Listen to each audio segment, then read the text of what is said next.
Hello, everybody. Welcome to Planet FPL, the world where everything revolves around Fantasy Premier League. My name's Such. And my name is James. Happy Tuesday, James. Bank holiday on Monday, so we're a day later than we possibly normally would have been, or people would have expected. But we're here now to review Game Week 2. All And well and good. yeah, Nice long all weekend. good. I'm pleased you've got a new mic. It's nice to see that it's Yeah, glowing up. It's like I feel like I'm recording with Luke Skywalker with that green light I, going I on and off. when I only got it yesterday, to be fair, and I'm sure somewhere there's a setting to make it not glow, but God, I'm very much now getting into old man territory with technology, where it's just like, oh, got to get the instruction manual out now. I think I've got to find a way to get it to stop glowing, but somewhere's a setting, James, and I don't know where it's going to be. Things are complicated these days. There's so many different options and settings. If only it was all voice activated. AI could probably help you with that. Probably. Did you see we had an earthquake here, James, yesterday? I did. You're obviously in Portugal, for those who don't know. Yeah. Yes, you survived. I take it. That's good First news. time I've ever been in a earthquake in my life. Um, yeah, first time. It was really bizarre. It was Monday morning, so just 5 o'clock in the morning. It just everything started shaking, and I was turned over to my wife. I was like, uh, is it an earthquake? Like, you don't know, right? It's confusing. If you've never been in an earthquake and the building's just shaking, it could be like, is there a really big gust of wind that's happened? Or is there like a digger or a truck outside that's causing massive vibrations or something? Very bizarre. But it wasn't that bad where we were, luckily. Like, the building shook and I knew there was something not right, but Maybe it was it just wasn't. Erling Haaland just breezing through, mate. Well, this is it. Do you know what I mean? I thought it might have been the collective jump up and down of anybody that triple captained him celebrating that caused the little earthquake, but it wasn't. It felt quite far though, all the way down to Africa. So you know, yes, people that did triple captain him will have been fairly happy. I was You did it, didn't you? I did. I pulled the trigger in the end. There was just no. I couldn't think of a reason not to. I sat with my brother-in-law, and he'd come over to visit for a few days, end of the summer holidays and stuff. And he was like, "Yeah, but I like to save it for a double." And I walked him through very simply in layman's terms. Would you rather use a bench boost or a free in a double or a triple captain? He looked at me and said, "Bench boost." Exactly, because you could possibly get 15 doubles, right? Would you rather use a free hit or a triple captain in a double? He said, "Nah, free hit, because I could possibly get 22 doubles." I was like, well, if I tell you that there's highly unlikely to be more than two and maybe three doubles in the rest of the season, and you've got an extra mystery chip, which double game week are you going to use your triple captain in? And he was like, yeah, okay, fine. If there's not going to be another double game week, then sod it. I was like, well, just let's just pull the trigger. So pulled the trigger and did triple captain him. Yeah, Clayton did it as well. He publicly thanked me he as did. if I pressed the button for him. He Cheers, did. Clayton.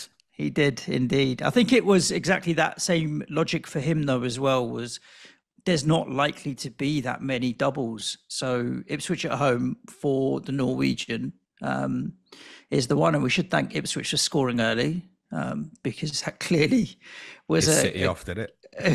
clearly, I was like, that's the best thing that could have happened, quite possibly. So, yeah, I ended up, while we're talking about teams, ended up on 94 points. I feel like this weekend, James, was when I was looking at what had happened.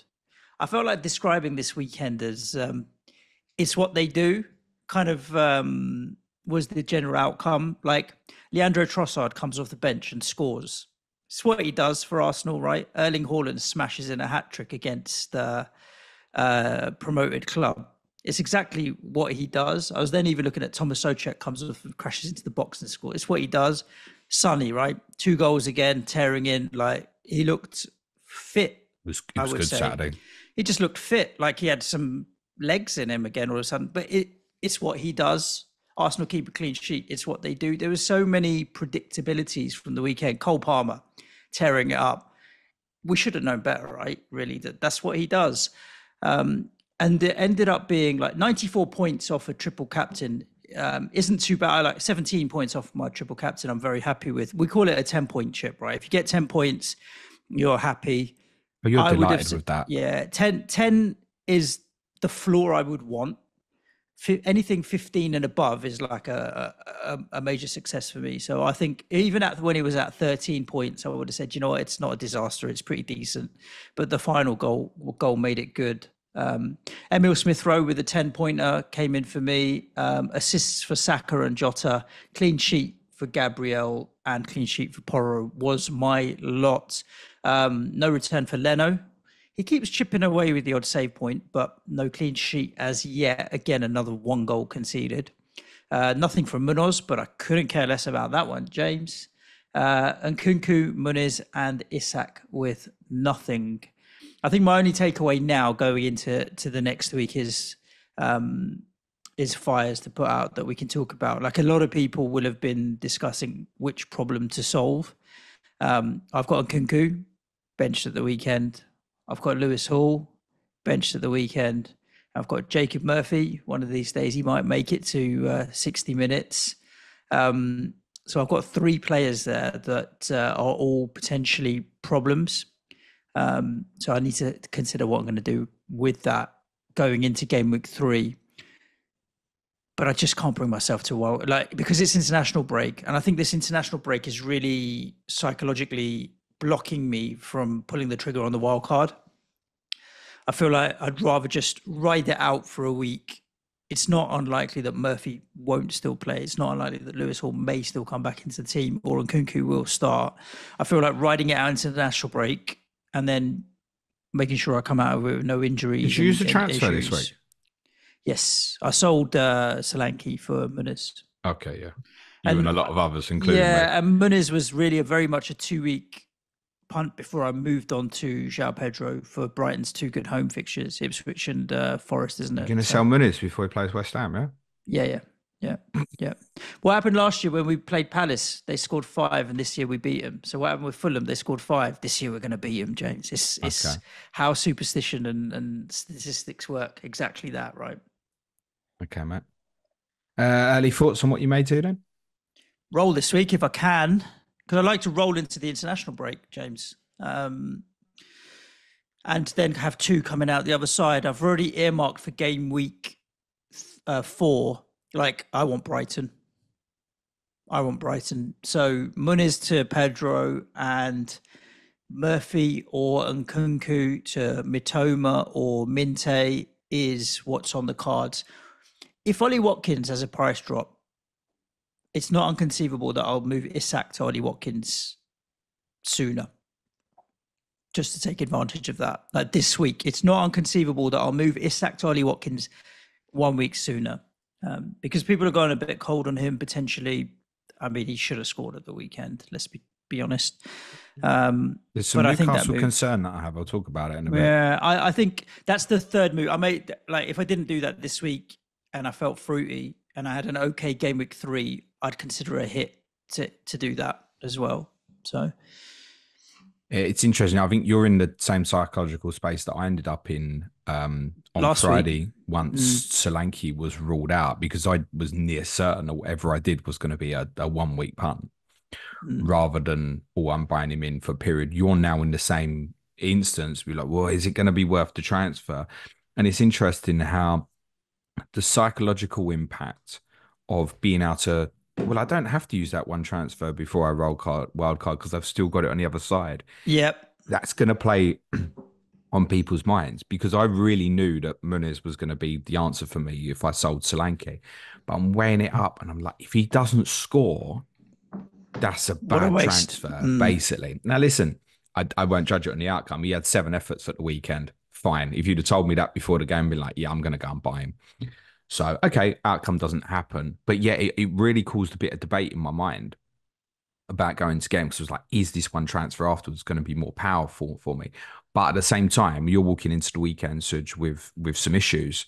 And I think particularly early on, there's the big case to say you should deal with the issues rather than just roll with it.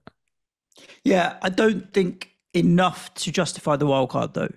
I think enough to maybe use a free transfer this week to get me through. Okay. Week for me, with no Haaland, certainly no Haaland triple captain, no Salah, no Saka, no Palmer. should have been disastrous. I'm delighted with 75. I realised that the majority of people either listening or watching this have probably scored more than 75 this week. But I'm well pleased from a fantasy perspective with the outcome of that. Starred by Sonny 16 points. And he was. I've been very critical of him and was again last week. He was really good at the weekend. We'll talk about that in a bit. Captain Jota, and I feel so mad unlucky to have only really got the 6 points of that. Collins block from what would have been a Trent assist to Jota, as it was in week one as well, denied. Pleased that Decky got me an assist. That's Kulusevski for those who don't listen to me regularly enough. For a beautiful goal scored by Bissouma. And defensively, clean sweep. Again, I have across the 2 weeks played 12 defenders because of the bench boost in game week one. All 12 have returned. Yep.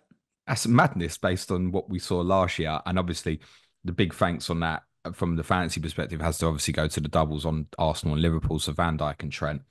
And obviously, Saliba and David Raya 10-point. And Pedro Porro obviously with a clean sheet to go with the attacking return the weekend before. And although I obviously bought Muniz in for Solanke and he did blank, it was worth an extra point to me because every one of my subs this week only scored one when they all delivered 26 for me the week before when I bench boosted it. So yeah, pretty pleased with that. I only dropped from 21k, basically 100k down to about 122, I think. So if you'd have told me going into the weekend that I dropped to that, I would have snapped your hand off. Especially if you just said, "Oh, Haaland's getting a hat trick." I'd have been like, "Yeah, I'm going to be outside the top 500k." So I've kind of competed. Yeah, I feel like it's a bit of a difficult week because I've seen people with scores as high as mine and higher without triple captain. And I've also seen people significantly lower without triple captain, and then people that have done not as well, even though they have triple captain. There was a very broad spectrum. Like a lot of people hit 100 club this weekend, just gone. A lot of people came very close to the 100 club, some with, some without. Yeah, he's done particularly well. It was interesting because so if you look at your points and my points, I think there's 10 points between us now. And my triple captain was worth an extra 17 and your bench boost was worth 26. It's 9 points in it. It's kind of a point here or there. And it's the same. It's hard for a lot of people to gauge where are you not. Try not to compare what's going on elsewhere with others because chip usage does have an impact. Just sit where you are with yourself because it's going to take another 3 or 4 weeks for it to settle down. Correct. This is really important. So if I hadn't used the chip and you hadn't used the chip, we'd be about 3 million right now. Any regrets on not using your wild card? I'm assuming if you'd used your wild card, Cole Palmer would have come in, right? No, probably yeah, but then I definitely wouldn't have had Sonny. So that kind of cancels it out. I probably would have kept Porro, but I wouldn't have had double Arsenal defense. I wouldn't have had double Liverpool defense. I wouldn't have had the little bit from Kulusevski. Admittedly, sure, I almost definitely would have gone down the Haaland route and captained him. I wouldn't have triple captained him, in all honesty, because for me, having used that bench boost, to go back to your point you was making to your mate, that triple captaincy may be way more useful for me having used the bench boost later in the season. So I wouldn't have triple captained him. I clearly would have scored more if I'd wildcarded, but it wouldn't have been hugely more. I don't think. I probably made 10 points more or so, which is interesting. Yep. Is because the rest is, particularly obviously with the defensive players, has covered it up nicely. Palmer wouldn't have been a certainty for me, Suj. Based on conversation I had with Gary on COTC, he is now. Based on conversation with Gary on COTC, and one of the reasons we booked that Wolves Chelsea for last week was thinking, right, if people are going to wildcard really early, almost like which free Chelsea. And then coming into it was like, you know what? If I'm wildcarding now, maybe it's none. If it had been Palmer, he would have been the only one. Certainly wouldn't have been having Madueke, for example. And I would have completely avoided defensively, which may still be the right thing to do. So look, yeah, I'm on wildcard now. I think the difference for me now with this week and last week was exactly what I said. I fancied Arsenal to do well at Villa. So in terms of the points there, the 18 points from the 3 Arsenal players, yep, take that. Liverpool obviously still with a great fixture against Brentford and primarily the Tottenham players. Obviously, the dream died of having the 4 Tottenham players. Once Solanke was out, I certainly wasn't just going to start pulling the wild card on Friday. It wasn't necessary. And I decided to buy Muniz primarily because I knew I was already fighting a losing battle this week. That was the ultimate decider for me. I knew I was fighting. I was definitely losing this week. And sometimes I think, not to say it's necessarily a good trait or even a skill, but I think sometimes you have to accept that going into game weeks to know when it's likely to be a red and to limit that damage. Muniz obviously didn't pay off, but he may end up hanging around in the wild card for me, actually, Suj, because one of them was perhaps a little bit unlucky at the weekend. So, yeah, wild card's active. I know the majority of what I want to do with it, whereas I think this time last week I didn't. That's a big difference. I'd have all them Newcastle Tottenham players because I've got Murphy and Hall sitting on the bench playing each other. Liverpool now going to Manchester United doesn't look as good. They've got a little bit more clarity and information on Chelsea now. There's other swings like the Aston Villa swing coming in now. So I've got clarity of what I want to do. Good, and we'll probably cover off more of that as the week progresses, and later in the week we will talk more about where you are with your wild card. I'm sure you can post it on the internet as well. Let's talk about the games from the weekend because there's plenty to cover off from them as well. And fingers crossed, if we keep it quick enough, we'll get to some of the questions that we've had and help people with their dilemmas as well. Let's start with Brighton 2, Manchester United 1. Gotta love a late winner, aren't you? Yeah, Do you know? United let this slide away, mate. I didn't see Muniz's price rise on Friday night happening. I checked FPL statistics. I'm pretty sure I checked it maybe too early. I didn't see his price going up. And on the Saturday morning when I was going to make my transfer, there was probably 10% of me that was pissed off that I'd missed the 0.1 and would have just bought João Pedro a week early instead. I was like, I can't stomach this 0.1. I'm going to have to buy Pedro. And I was like, but it's week too early. I'll have 2 weeks of Muniz and I'll go back for Pedro afterwards. Gutted that I didn't actually stick with the conviction of being a tight git and buy Pedro because I lost the 0.1.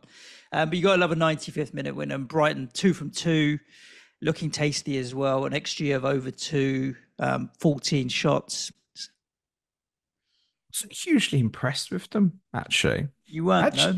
No. I actually thought United played pretty well in large parts. And during the second half, I think most of us thought that they were going to go and win it.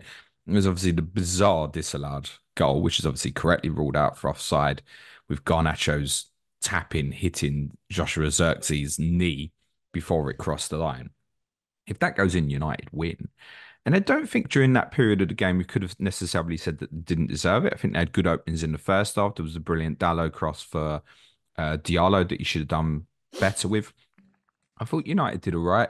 There's still aspects watching them where you're like, oh, they're a bit too easy in moments to play through. But certainly having Martinez there is a big improvement. And I think actually across the first two games, as an overview of it, I'd say, yeah, United have probably, I don't want to say impressed me, but maybe they've done a bit better than what I expected, which seems daft when they've just lost at the weekend. I think Brighton can deem themselves fortuitous at the end, because, I mean, to be honest, United deserved to lose for the way they defended the João Pedro moment. But I think, particularly in the first half, wasn't happy with the way Brighton played, actually. I don't think they played that well at all. What they do have now is some serious attacking firepower. This is it. They will still create a lot of chances with their wingers and front men. The problem is you look at the people even coming off the bench, and you think, oh, wow, now they've got a squad that would be equipped to compete in Europe. So it does make it a little bit murky. You're looking at things like Minter, and I think people may have got a bit put off by him at the weekend, having watched him more now. It's not to say he won't be a good asset at 5.5, and he probably will do well in game weeks 4 and 5. He is so left-footed, though, that people know it. People know. It doesn't mean he can't chop and still beat someone on the outside, but he's going to try and take it past people on the outside of his left foot. He just doesn't want to use his right foot at all. So people will quickly get used to, I think, potentially how to defend against him. Does look a dynamite talent. There are a lot of players that are like that, though, with their left foot, that you know what they're going to do. But if they're good enough, you still can't stop it. And you still can't stop him. Well, Robin was like the prime example, wasn't it? When he came inside, you knew what he was going to do and you still couldn't stop it. Salah does it. Yarmolenko was like that. Bowen, Salah. Yeah, these guys, you know what they're going to do and they still do it. I thought Mitoma was quite quiet, actually, but has returned, obviously, another attack in return. proving popular. I think he's up to 6.6 now. Yeah, he had a And price obviously, rise. it's interesting. We talked about João Pedro. Welbeck's outscoring him at the moment, isn't he? Because he returned in game week 1 as well. Well, we won't consider Danny Welbeck. That's interesting. Why not? No, I just think if Evan Ferguson's fit, there's potentially a bit more risk there for Danny Welbeck, whereas I think Pedro's Exactly. You're pretty even locked forgetting in. people like that. So why isn't that a risk for João Pedro? Because Pedro's playing in more of a number 10, and I think he'll He play is. more of a number 9. But then do you want to buy him if he's playing more of a number 10? Reality is, if he doesn't score that late header and United don't defend it so shambolically, he's blanked 2 games in a row. You'd be pleased that you didn't go there. I agree. He might come in for me as well, because I think the big one from the weekend was, all those attacking players they brought on, and he stayed on for the 90 and Yep. scored the winner at the end. So is he now a key part of this? Now, there's not enough data from the game so far to give us the answers to that. But if he's going to play the regular minutes, we know he'll be on pens. I'm pretty confident of that. Those 2 fixtures on 4 and 5 are going to appeal. Yeah, João Pedro is right on shortlist for me. I think the caveat to that is 4 and 5, Ipswich Forest at home look brilliant, but it is a tough run again afterwards, Suj. Mm. So if I go him, I'm almost looking to maybe even rotate him with like a fifth midfielder as a possibility. Yeah, it's a 5.5. That's what I would expect to do myself as well. I wouldn't buy him as a set and forget in my first 11. But the obvious one would be, I'll rotate him with Morgan Rogers, right? Mm-hmm. 5 million Villa. Yeah, but when Brighton have got the 2 best fixtures, that's when Villa's two But best they've got fixtures two are as good games well. as well. Mm. So, I mean, obviously you can have both, and it might be that I just deem it, I want to go that way if I'm going to force in Haaland, for example. But probably João Pedro is the only one, probably Brighton consideration for me at the moment. I noticed, by the way, Verbruggen's back in training. So if people were considering Jason still, I'd be very conscious of that. What I've seen from them so far, and having obviously watched all the game on Saturday, the principles of the St. Pauli team that I looked at from Fabian Herzler aren't quite being implemented into this Brighton team yet, which is not a criticism, by the way. I think having now watched Maresca against obviously City, the 2 games of Arne Slot, Herzler's team at the weekend as well, it feels like it's building to something that's going to be far, far bigger technically further down the line. You're not overloading too much in information at this moment. But with Pedro in a deeper position, remember one of the things we did highlight about the St. Pauli team was attackers coming from deep may even benefit better in fantasy rather than the number 9. But the number 9's also scored in the 2 games, Suj. Yeah. In terms of United assets at the moment. Well, look, no Garnacho again. Yeah, but Garnacho, this is interesting. He should have hauled against Fulham as a substitute, because missed a big chance really late on. He should have scored after the poor Rashford pass. And obviously, he's inches away from scoring in this one as a substitute as well. Does give you a flavour, I think, of what he can be. I do think he's going to be an outstanding FPL asset this season. Do you think he's going to come back in for? He's got to. For Diallo. I was really shocked he didn't start this week. I don't think it has to be for Diallo, but I do think Garnacho will be back in the Manchester United lineup this weekend, and Diallo is the most likely one from that perspective to miss out, I would say. I mean, would whether Bruno drops into where Mount was playing and then they play a striker instead of having Bruno as a false 9, or Bruno dipped last night, didn't he? To 8.4, and I get Did that he? with the Liverpool fixture coming up, obviously this week as well. He's probably been unluckiest player in the league so far in terms of lack of returns. The Garnacho goal as well would be Bruno's assist if it doesn't hit Xerxes as well. He had other moments. So Bruno Fernandes, if you've owned Bruno Fernandes, you've been really unlucky in the first couple. It does mean it'll probably level out at some stage. But yeah. De Ligt's got to come in, isn't he? De Ligt's going to be in for Maguire, surely. Maguire getting a lot of stick for the first goal. Yeah, but do you now bring De Ligt in for Liverpool? I mean, he's I don't know whether you'd use the phrase world class, but highly experienced, played at the top level for a long time. He should be able to come into a game like that, surely. So on the cross, I know he got a bit of stick for the first goal, but then Dallow's got to go and close the cross better. And actually, on the second goal, maybe United end up all over the place with like 5 or 6 bodies getting attracted towards the ball. There's 3 Brighton players on the far post. Maybe if Maguire's on the pitch, it doesn't happen, because lost an element of organisation in that key moment, maybe. So I don't think that's a certainty that De Ligt will come in. Matt Sarawi's obviously proving fairly popular, and obviously it was his assist for Diallo's goal as well. I'd probably be skipping that one personally, I think, at the moment. Crystal Palace 0, West Ham 2. Been a bit of a bogey ground, a bit of a horrible place for West Ham to go in recent years as Selhurst Park. So super delighted to come away with a 2-0 win. It is one that you can just watch the 2 minutes highlights on YouTube and be done with, really, because it wasn't particularly a great game of football. Did you catch any of the highlights, James? Only that. I mean, did you watch all of it? Yeah, pretty much. I missed the first 10 minutes because I was getting back home a bit late. I missed the first 10 minutes, watched the rest of the game. Very much a game of two halves, kind of. Crystal Palace definitely were better in the first half. But bar when Eze hit the bar, and that was a worldy strike as opposed to carving us open. They had chances, but it was never really like carving us open to the extent that you thought, right, there's a goal coming. They were playing well and better than us. We just hadn't settled in.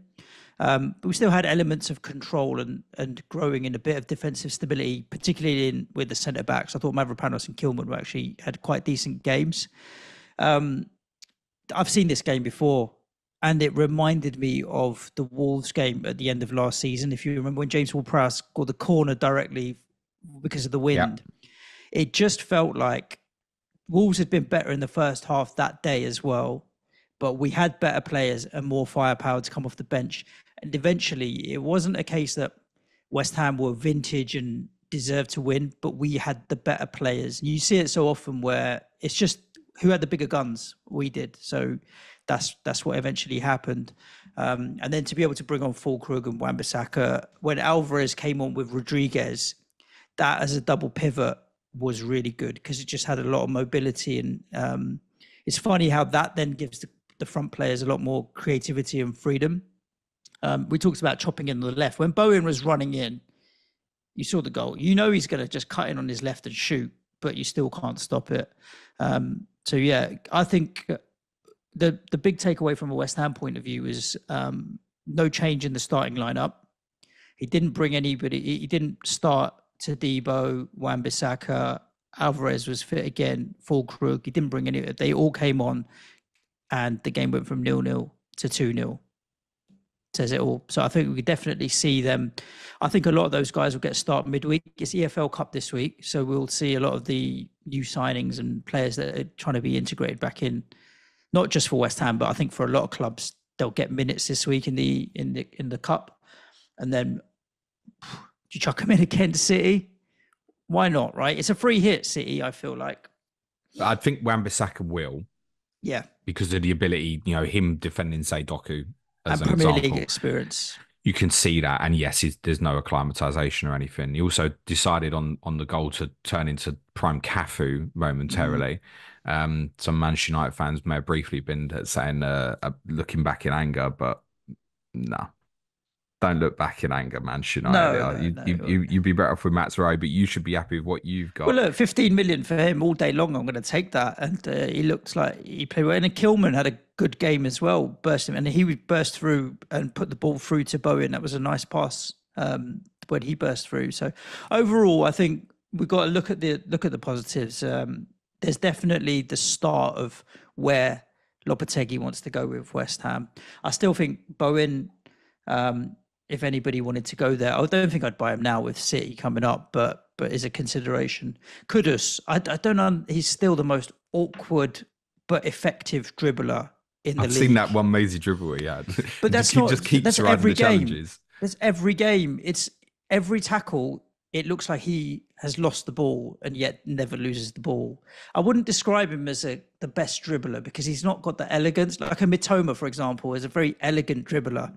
Kudus isn't like that. He's awkward. He bumps, bashes, and bundles his way through challenges, but still just comes out the other end with the ball.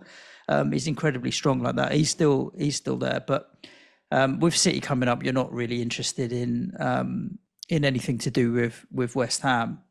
I think Palace will be disappointed. Eze was clearly the standout, though. And again, Mateta, I would say, ineffective. Still probably needs to come back into some form of fitness. They were all right, but there was nothing there with Crystal Palace that I'd be writing home about. No, I mean, I'd said Fernandes has been the unluckiest player so far. Some might say it's been Eze, actually. I mean, that was Mm. some effort. The shot that came back off the bar. There was 6 efforts on the weekend again, I think. Um, he's one I'd be very tempted to be patient with. Ebe Eze. I look at Leicester at home in 4, United at home 5, Everton away 6, and although Chelsea away this week, okay, fine. You do feel like there'll be chances against Chelsea though. He's one, and I know how difficult it is when you see a player that's likely to lose value at the moment.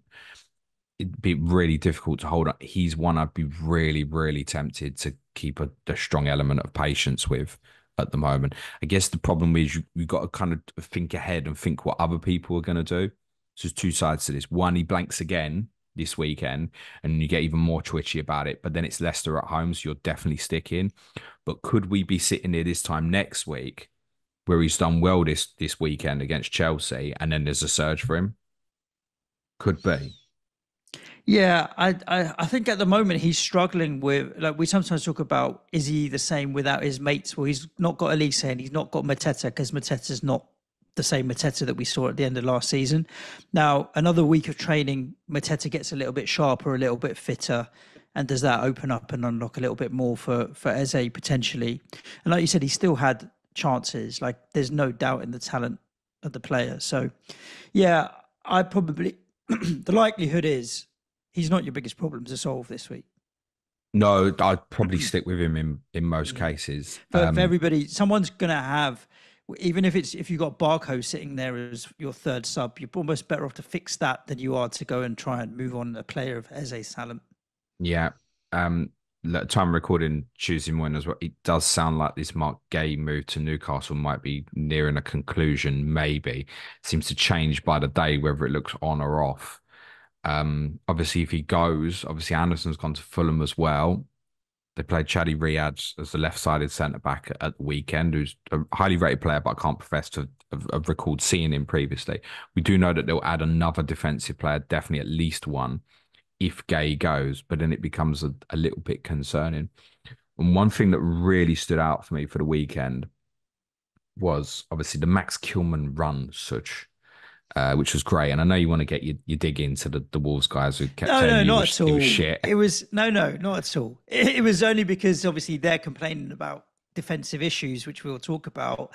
And at you've the kept time, a clean sheet and he's stepped out. returned. I saw It's just someone the timing compare of it it. like Prime Baresi. It wasn't Well, quite that. And I'll tell you why it wasn't quite like that as well. And I think this is important because we've been searching for this answer for a while. But what happens to Adam Wharton in moments like this? Adam Wharton should foul Max Kilman. I know people don't want to hear that, but Adam Wharton should foul Max Kilman. And even from the brief highlights I saw of the game, that wasn't the only time that should have happened in the game, was Adam Wharton committing a foul. And it was one of the big concerns about him for if he played for England in the summer. What happens when he's got to go that way? Because we can look at him and go, he's a gorgeous footballer, no doubt yeah. about it. What about going the other way? And it was a couple of moments there that made me kind of, okay, yeah, you'll have a little while to go yet, maybe before the top clubs really come looking quickly for you. Oh, he's a great player. What did you make of the man from Colombia, Suj Daniel Munoz? Um, Meh. Because he's in your team, right? Well, I was gonna mention Munoz because he is in my team. Despite me being meh on Crystal Palace, like, I'm going to be playing him this week against Chelsea. Is that because you got no other defensive options? What are your defenders this week? Maybe. Well, Lewis Hall and Barco, I'm going to be benching. Barco's definitely not going to play. He's officially gone to Seville. Lewis Hall, I know. That's why he's third sub, mate. Lewis Hall and Barco, I'll be benching. I'll be playing Munoz over it. But again, he's almost falling into the Pedro Porro category for me, where I'm having him for the attacking returns. And if I get a clean sheet, it's a bonus as opposed to being the other way around. So who's your back three this week? Munoz, Porro, and is it Trent? Gabriel. Oh, Gabriel. Okay, yeah. Porro at Newcastle and Munoz at Chelsea feels a bit ugly. I know why they're in the teams for the offensive stuff. It does look ugly though. Yeah, I know this is why my team doesn't look good for Game Week 3. But is it a problem that I need to solve? Like, what's the worst case scenario? Like Chelsea have just gone and scored 6, but I think that says a lot about Wolves in the second half than it does about Chelsea. Okay, I think other than Eze, I'd largely not be looking at Palace in this moment, but Yep. maybe a discussion to have next week. We've also been heavily linked with Eddie Nketiah over the weekend as well. We think he's possibly turned down and moved to Forest, and so Santi Jimenez a final. We think's also turned it down. So I think Palace are one really to keep an eye on in terms of transfer window this week as well. I think the knock on for fantasy with obviously Anderson going, if Gay goes as well, they may well replace quite well. But there's obviously a lot of people sitting here with Dean Henderson in their teams and probably going to be Yep. quite disappointed. Conceded 4 in the first 2. You'd probably put that as a par for a Chelsea expectation at the weekend as well. I don't know if I'm wildcarding now, do I go Henderson as the 4.5 choice if I wanted to with the information I got this month? Probably not. Yeah, no, I Probably wouldn't look recommend elsewhere. that. No way. Yeah. Although I'd probably want to look at Areola, who obviously gets I was the going clean to sheet in say this. West But Ham's a good I shout. wouldn't want to wildcard into Areola against Man City. That also, I'm probably not going to go for Haaland as it stands as well. Yeah, okay, let's just double take it on. No. Fulham 2, Leicester 1. Smith Rowe popping up with max bonus and a goal. So he's repaid the faith of playing him at home to Leicester. But again, Leicester on the score sheet, that was a frustration for me, to be honest with you. I was hoping that Leno would pop up with a clean sheet in that one for me. Blank for Muniz. Anthony Robinson's had a price rise, James, after popping up with the assist. So he's now at 4.6. Assist and 2 bonus, so 7.0, right? He's not going to be the 4.5 of choice anymore because he's 4.6 unless you've got the extra money there. Well, some of us obviously put him in on Saturday night, so you know. Maybe just by Wout Fass because he scored as well, James. Wout Fass is also sitting in my team at the moment because he also went up in price last night. So we're obviously playing the market here at the moment. Wout Fass, there's some rumours that went around yesterday, is asked to leave Leicester. Wow. Reportedly, he's really unhappy playing left-sided centre-back. He wants to play right-sided centre-back. And he thought that Leicester would have acted in the transfer market to deal with the problem and has asked to leave. That's the word that's been rumoured, and it's only rumoured. None of the big journalists have reported that at this stage, as far as I'm aware. So, yeah, don't go rush into Wout Fass. You know, people jump, my ship, barcode to Fass, right? You know people have made that move. What, one left last week and one might leave this week. And that's your first transfer, 4.0s. It is definitely a good week, guys, with obviously the transfer window closing Friday. You know, if you wait till late Friday night, Saturday morning, if you want Wout Fass as your 4.0 solution, which I don't hate, by the way, because their fixtures are about to get quite nice, then please wait till after the window closes Friday night or / Saturday morning. Clearly, with the price rise, a lot of people aren't doing that because what did we say, Suj? Whoever's the first 4.0 defender who scores will be the one that goes up in price. Yep. And sure enough, he's been the one. Although it was assist for Ben Johnson at the weekend as well. Big week for Leicester in terms of business in the transfer window. I think it's going to be really, really important for them. If you got one or two saying, "Oh, yeah, actually, maybe I don't want to be here as well," it's concerning. For Fulham, this is the sort of game that they need to and should be winning now, I think. And they've managed to do so because of 2 well-taken goals. Alex Iwobi could have had a one-on-one chance against Manchester United, it's worth saying, and didn't because of Andreas Pereira's poor pass. But obviously did end up with one here. He's finished it. So that's another alternative to Smith Rowe. And also Andreas Pereira, I mean, 6 key passes on Saturday as well, despite the mishapped one at Old Trafford. I think it might be most in the league over the first 2 games.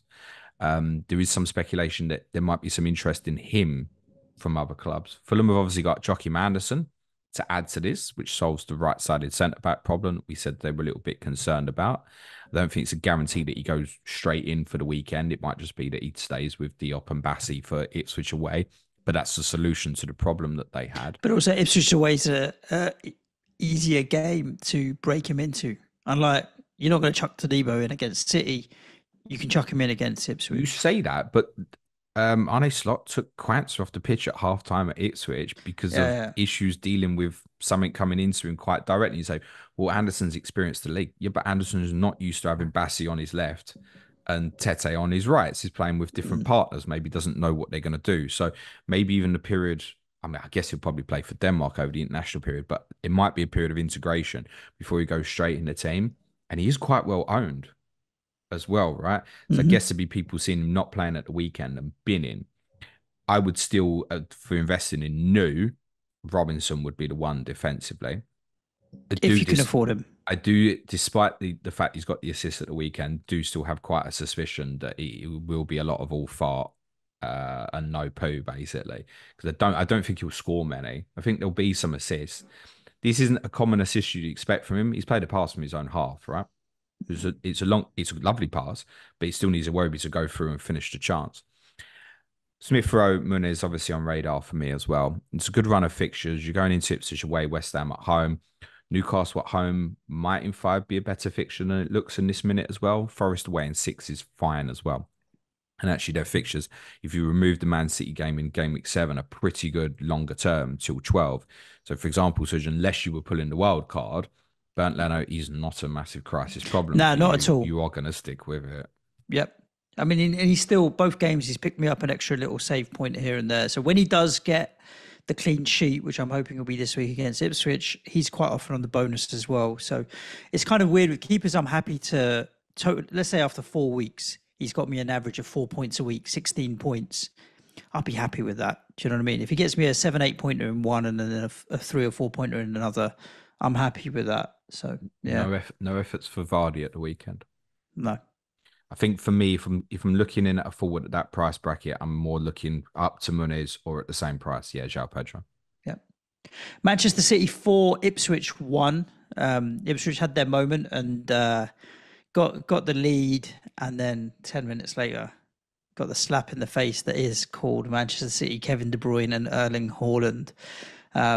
Did you see Yeah. the limbs in the Ipswich end Yeah. when they scored? It's so good. But why not? Do you know what I Exactly. mean? Do you know Why what it not? was? When I saw it, it reminded me of a team that's like from a lower division as that sort of Cup fixture in the FA competition or Cup third something. round, yeah. Yeah. And they score early, and that's made their day. Like they don't really care Yeah, what it happens doesn't matter next. what They happens scored after at that. Man City.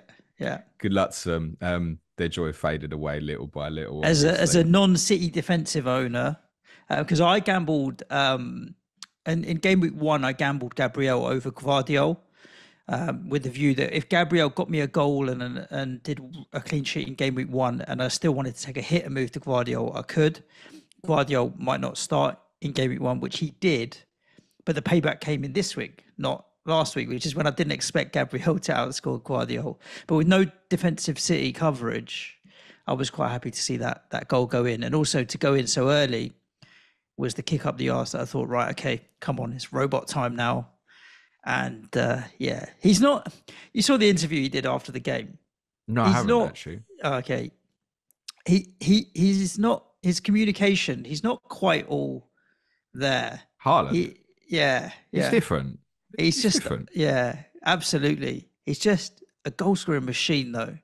All the other stuff around it, I don't think he cares about anything other than get me on the pitch, let me scrap a bit and score some goals. Yeah, and he looks like a player who's benefited from obviously having the preseason and a little bit of a break. When people like me take him on, I realise what I'm taking on. I'm taking on the best asset in the game, right? Taking him on for value reasons. Before we talk games, there's quite some important bits to unpack from this. I think about City tactically. I was obviously at Tottenham watching my team who were playing very well at the same time as the City game in the first half. There's a kid sitting behind me. This is about 20 minutes in. And all I heard him say was something like 7, 12, 16, 18. Haaland's got 2. So I thought City were winning 4-0 Right? after about 20 minutes. And I've just already heard behind me Haaland And scored got 2. twice. Yeah. And who knows if he's got assists in that as well. And I'm thinking, I am so dead. so, so actually, when I looked at half time and saw it was 3-1, and I thought, oh, that's busted a few City clean sheets. That's handy because I haven't got any. And he'd only scored twice. I thought that was the result. Sign me up to that. And actually, even when I obviously was leaving the ground, I had a look. Okay, he's got the inevitable hat trick. I thought that was fine because after 20 minutes, I thought he's on for Absolutely. the 5 goal haul or something like it, Yeah, yeah, yeah. and it could have been. It should have been. De Bruyne So nicks one off his feet. He had a couple of other chances. Compared to the first match where Doku was a little bit wasteful in providing and creating, I felt they were a little bit better this time around in getting the chances to him, and they just didn't go in. And another week, it could be more. yeah, I mean, one save that Muric did make in the game was a brilliant save from a Haaland header as well. Muric interestingly had the lowest ever rating for a player by who scored Oh wow! in a Premier League match. That was his only save, and they had obviously 2 errors leading to goals as well. 3.29 they read. Poor Actually, guy. he's dropped to 4.4 in FPL. I don't hate that, Not with the fixtures Maybe they've not yet, got. but soon. I I I don't hate it. I don't hate that. If people are not happy with the 4.5s, Ipswich's run of fixtures up to game week 10 is not too bad at all. I don't hate that of 4.4. City tactically, I saw at the weekend, Suj, and I haven't watched the game back yet, but I will do because I'm going to cover it on Talking Tactics this week. One of the most interesting heat maps I've seen from a player in a very, very long time. Whose heat map, Suj? Rico Lewis, No. But look at not KDB. not Savio. Have a look. Have a look I'm at KDB, mate. this stupid thing is not letting me close Doku. Well, while you're looking, I'll explain what I've seen. So, obviously, I haven't seen the game yet, but I'm going to, and I think there's stuff that you can see from clips, even just on Match of the Day, which is quite interesting. So, De Bruyne played as kind of left-sided 10 against Chelsea in the first game. And when I saw this heat map, it got me wondering if he'd moved from a left-sided 10 in one half to a right-sided 10 in the other half. I'm at this stage not convinced that that's the case. I just believe that he's moving from side to side to create overloads in wide areas, because Kevin De Bruyne on his heat map will look like basically someone who's played for a team who has had a huge amount of possession, which they have, but looks like someone who's basically played left back in the first half and right back in the second half, or vice I would versa. Do you know what I mean? almost Someone who's say flipped. left wing and right wing because Yeah, he is fine. on the edge of the box. No, I just mean for a team that's got a huge amount of possession, you You're can going to push expect that high. fullbacks really Yeah. think like a Trent and Robertson, right? That's Yeah, almost yeah, what it yeah, looks yeah. like. A game that Liverpool dominated, KDB's one heat map looks like a Trent and a Robertson, for example. Combined. That's Now, crazy. How many please, touches would he have had? he had 80 completed passes. So 115 touches. That's high. please don't read into this as, oh, Kevin De Bruyne's playing fullback. This is not what I'm saying. I'm just comparing from a heat map perspective. So he's gone wandering into wide areas. I think there's something happening here, which is quite cute with City Surge, which it might be a bit of a new Pep master plan here. And I think what he's doing, and I'd already seen this heat map when I watched Villa Arsenal, and it made me think this. Villa was so compact against Arsenal. And similarly, Arsenal was so compact against Villa, right? Neither side, you are not playing through the middle of us. And yet you've got one of the best 10s in the league who's only playing in wide areas, but he's not just staying in one. He's not playing like a winger, right? He's just moving out into the wide areas. That's what this looks like. He's hardly playing in zone 14, which the cool kids will play, which say is the central area where you'd think he is at his most dangerous. And by the way, when he did still get in that position, many of us will have obviously seen the shot that rattled back off the crossbar and stuff.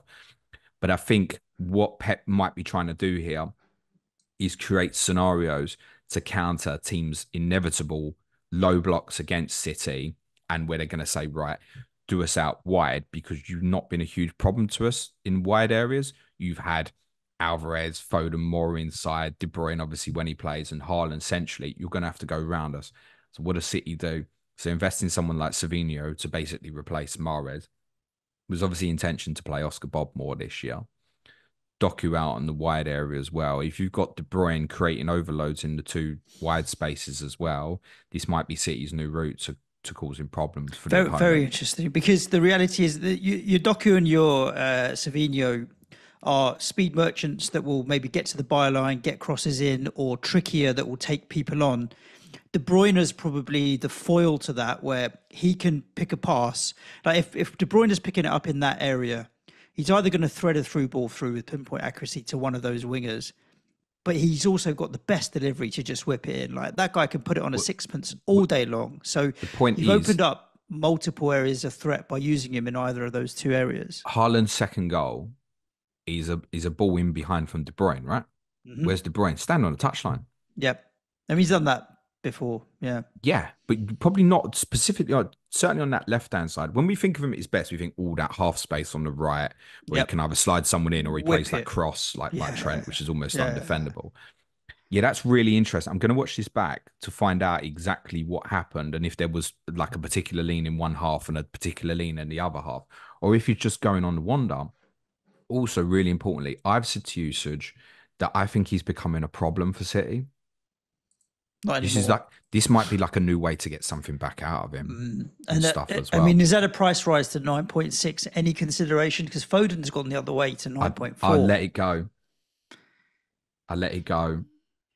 I can see the regret in your face, Yeah, I let maybe it a little go. bit. I let it go primarily because of what's coming up, and I don't think I'd capped him. Obviously, look, Foden's missed out the weekend through illness, Yeah. so there's an element to be added back in that we're unsure of at the moment. Quite hard out of work. But And if City are using something tactically to increase De Bruyne and provide better width for them as well, then he'll stay in and around that team. It's not just an impact for the offensive guys. None of this is bad for Haaland, by the way. There was a massive impact potentially here for Vardy because what we've now got to counter this a little bit more is obviously the brakes are on. But we've also seen while this is happening with De Bruyne, Rico Lewis moving from right back into central midfield. Now, if Kyle Walker comes back in the team, that potentially changes and we get Vardy moving back up the pitch. But if this is like a new structure for City, then I think Vardy was going to play a more defensive role. And I also think if this was to stick, then what Pep might do if he was to bring Walker back into for Lewis, which we can't be sure of yet, I think he'll go back to using the centre back as the one that steps out. And it'll be a Kanji or Stones goes and joins, obviously, eventually Rodri in midfield. And then if you've got De Bruyne floating into the wide areas, you can still have Foden up top off of Haaland, basically, with the two wide players doing their thing. And then they'll still have a makeup of a back three structure and one of the centre backs moves into midfield. But this is small sample. But I know people kind of want to understand what's happening with Vardy. It could just be that Walker comes back in eventually and Vardy goes back to starts playing bowing more up. how he did before. And De Bruyne might just have a more natural lean to the right hand side, like he always used to. So don't have the answers yet, but I just wanted to pick up on this. I think that with De Bruyne is really interesting to keep That an heat eye on. map is definitely very interesting. And It's strange, isn't it? Gundog off the bench as well. And of him So back into it as well. I there's think another if dynamic. Haaland gets injured this season at any point, I think Gundogan will play as the 9. I'll have a piece of that, please. Thank you very I think much. people will it'll be okay. That's on the table for a month now. Almost go and just do it blind. Maybe we'll see. We'll see where his minutes might come during the course of the season. Obviously, he didn't replace Haaland importantly at the weekend, but that's my suspicion. It doesn't look like they're going to buy another forward. So you start asking yourself, right? So if Haaland's unavailable, what do they do here? It's probably Foden or Gundogan, isn't it? I think it could just be Gundogan. Yep. Southampton 0, Forest 1. Surprising result for you, James. You thought that Southampton would actually be able to come up trumps in this, which they didn't. Gibbs White, Clayton's going to be happy, isn't he? Has he got him? He held has, it hasn't up. he? Yeah, he has, and he Yeah. played him. I think it was a 10-pointer for Gibbs White in the end that came off that. Let me double check. Yes, it was a 10-pointer for Gibbs White. Yeah, so Forest up and running, clean sheet and a victory.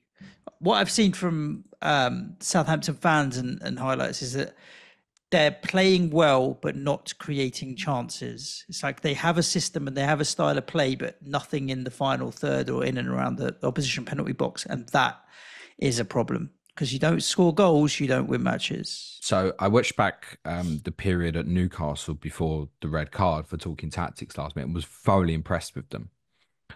But there was definitely a criticism to be had to say that there was moments where they gained control and they beat a first line of press. They build up to get into the opposition's half, and then they stop. Like the control element is more important than trying to hurt the opposition. So they managed to rack up 656 passes, which is a lot. I mean, a lot Yeah, of I'm teams will not be three, surprised. 400, and an XG of 0.14. So that just tells you absolute domination of the ball because it's double the number of passes, give or take, than Forest had. But like not even close on XG. Forest were above 2.4, and they didn't even get to point 0.2, mate. I think this is a really alarming result for Southampton. And not just result, I think it's an alarming performance as well. Because as I said, I was really quite impressed with bits that I saw of them at Newcastle. It probably leans into some of the stuff we're going to talk about Newcastle in a minute as well. But I think the thing that struck from the brief bits that I've watched from the weekend is any team that has players that is going to be really direct, like Elangas and Hudson-Odoi, Southampton's going to be in trouble, yeah. Because they commit and control and move all competitors into midfield position, that's all fine. But while they're slowing the game down, looking for control, oppositions are going to go and try and hurt them quickly. And last week, because of obviously the red card, Newcastle started not too well against Southampton. We didn't really get the opportunity to see what would happen if Newcastle could get Anthony Gordon running at the opponent or Harvey Barnes later in the game, for example. So if Southampton are playing against anyone that's got like speed merchants or looks at Brentford, yes, there are some, I'd be a little bit concerned for them. The other thing is as well, Armstrong and Brereton Diaz in what I watched in the Newcastle game spend large parts of the game really far apart, which what they did at Newcastle was Diaz had dropped to almost like left wing back while Walker Peters moved inside. So that's like a natural setup where you're going to be too far apart. But then when you win it back and you want to go and hurt the opponent, you want basically the only two goal scorers you've got in the team, you want them closer together, really. And again, if you look at the average positions for Southampton at the weekend, like Diaz and Armstrong look like they're too far apart. Armstrong's ending up on the right a lot. Diaz is ending up on the left a lot. And if them two aren't scoring, I don't know who else in that team is going to be doing so. And so for all their control, teams against the, I would probably say half the teams in this league, Southampton are going to have more of the ball against. They're going to surprise teams from that perspective with how much control they'll have, but they're going to get hurt. They're going to get hurt by the looks of it. They need a goalkeeper. That's clear. Not that he's at fault at the weekend, and they probably need to add something else offensively. I think it's going to score goals. Because if Diaz and Armstrong aren't doing it, I really worry where the goals will come from. But you'll be targeting Southampton as one you think, oh, I can have a clean sheet here. That's what they might end up becoming. And after last week, it's really disappointing. So I think the three promoted clubs, in all seriousness, probably would look at like Forest, maybe Everton, as the two that they'd want to try and latch onto and keep within grasp. So for Southampton to lose at home to Forest, first home game, yeah, that's deflating. So Forest had like 5 big chances in the first half. Could have been out of sight.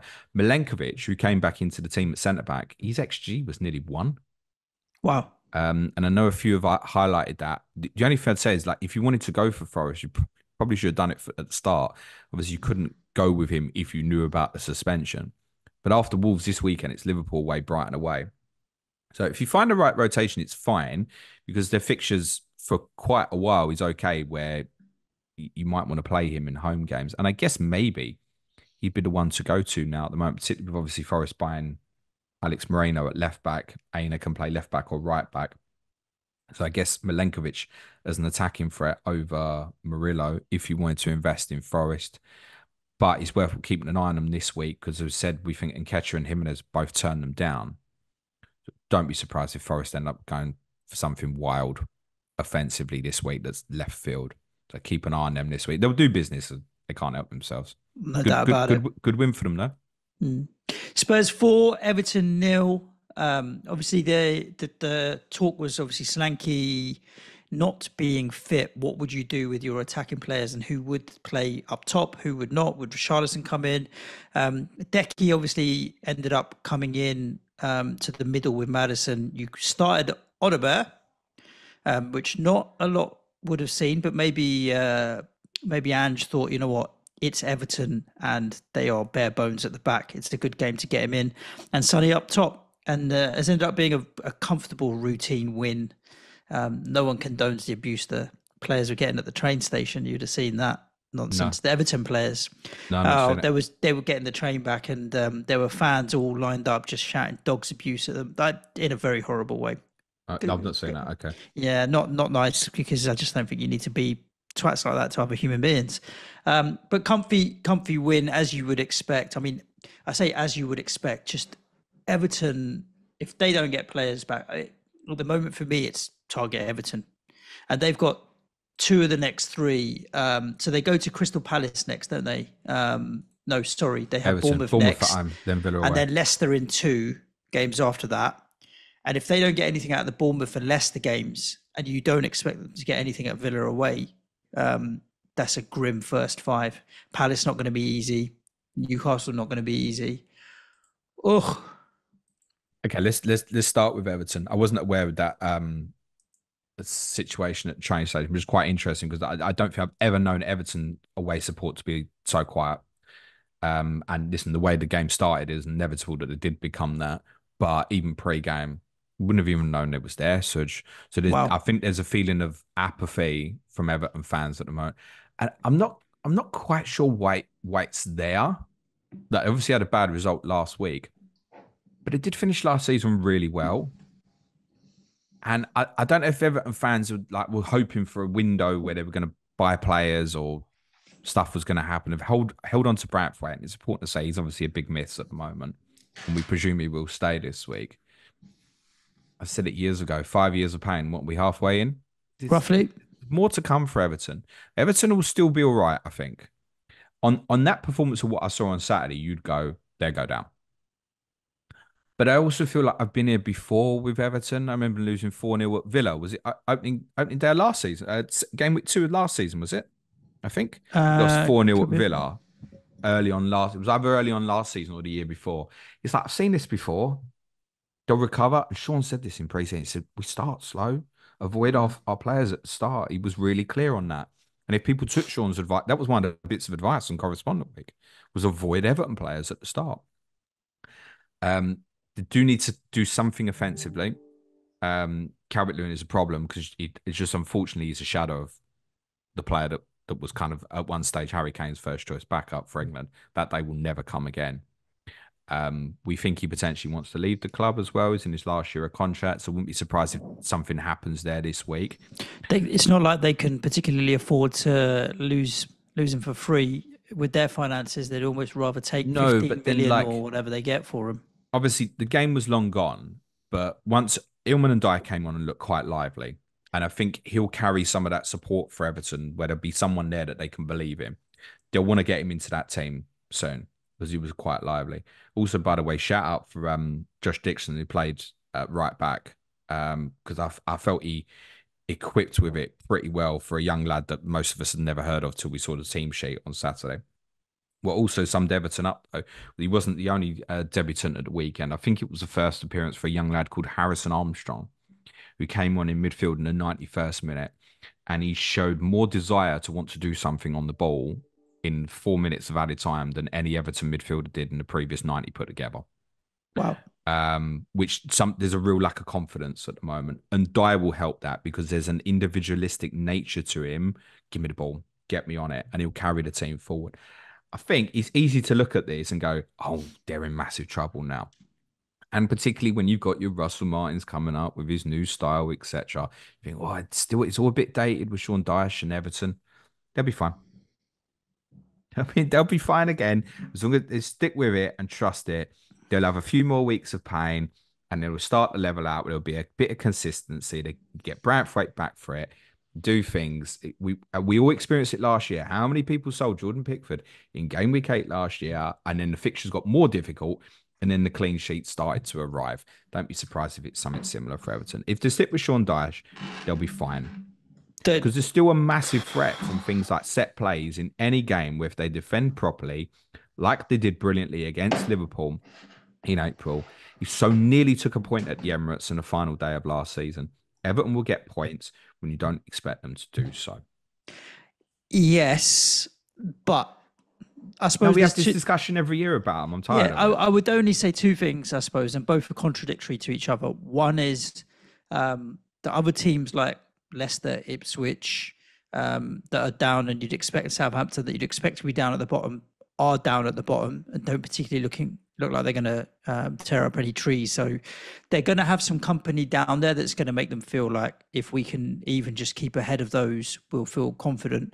The flip side is it's horrible to chase down there. You know, once you get into that cycle and you're like, right, shit, I'm below that 1 point a game or whatever it might be, you're then in the chasing mentality. So they don't, that's why I'm kind of saying the next two of the next three, Bournemouth and Leicester, they're definitely going to want to get some points on the board and build up some momentum from those going into some tougher fixtures maybe after. Not great. Wouldn't be surprised if those upcoming fixtures go badly. Yeah. It's a big cut of days for them. It is. Because what they need to do is they need to change the mindset of the fans before the home game at the weekend and give them something to buy into. I think putting Ndiaye in the team will help with that. And I suspect that's something that they'll take a chance and probably do this weekend. For my team, must shout out Sonny because he was back to his supersonic best at the weekend. Because I am always so critical of him. I want and expect more from him.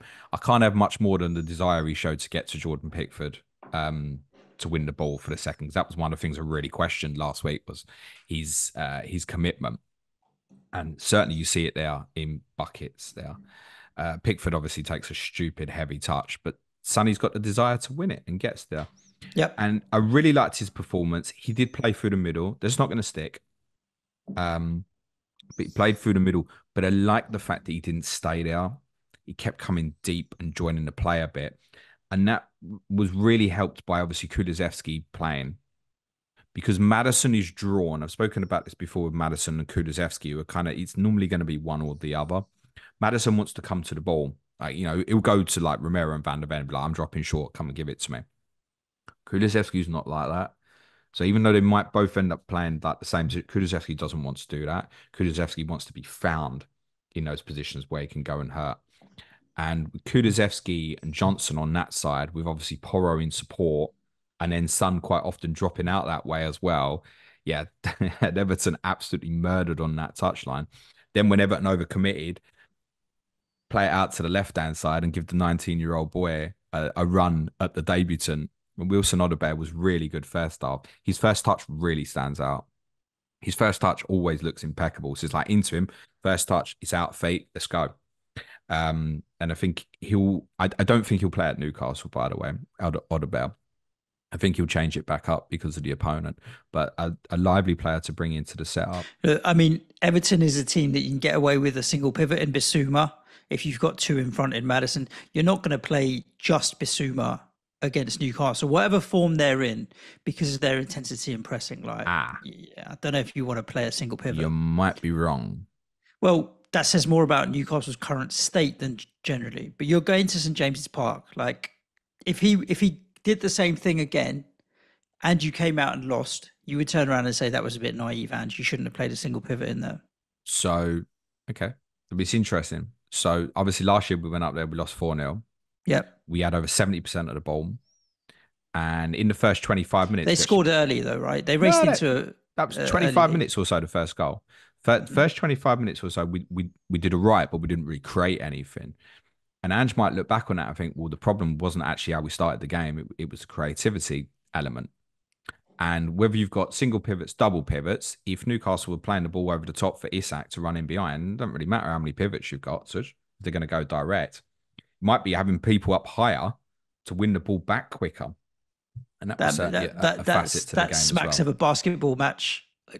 Ping it this way, whack it this way. It might be. I mean, I feel way more confident about Tottenham's potential chances at the weekend, not just because of what I saw from my team, but also what I've seen from Newcastle over 2 games now as well.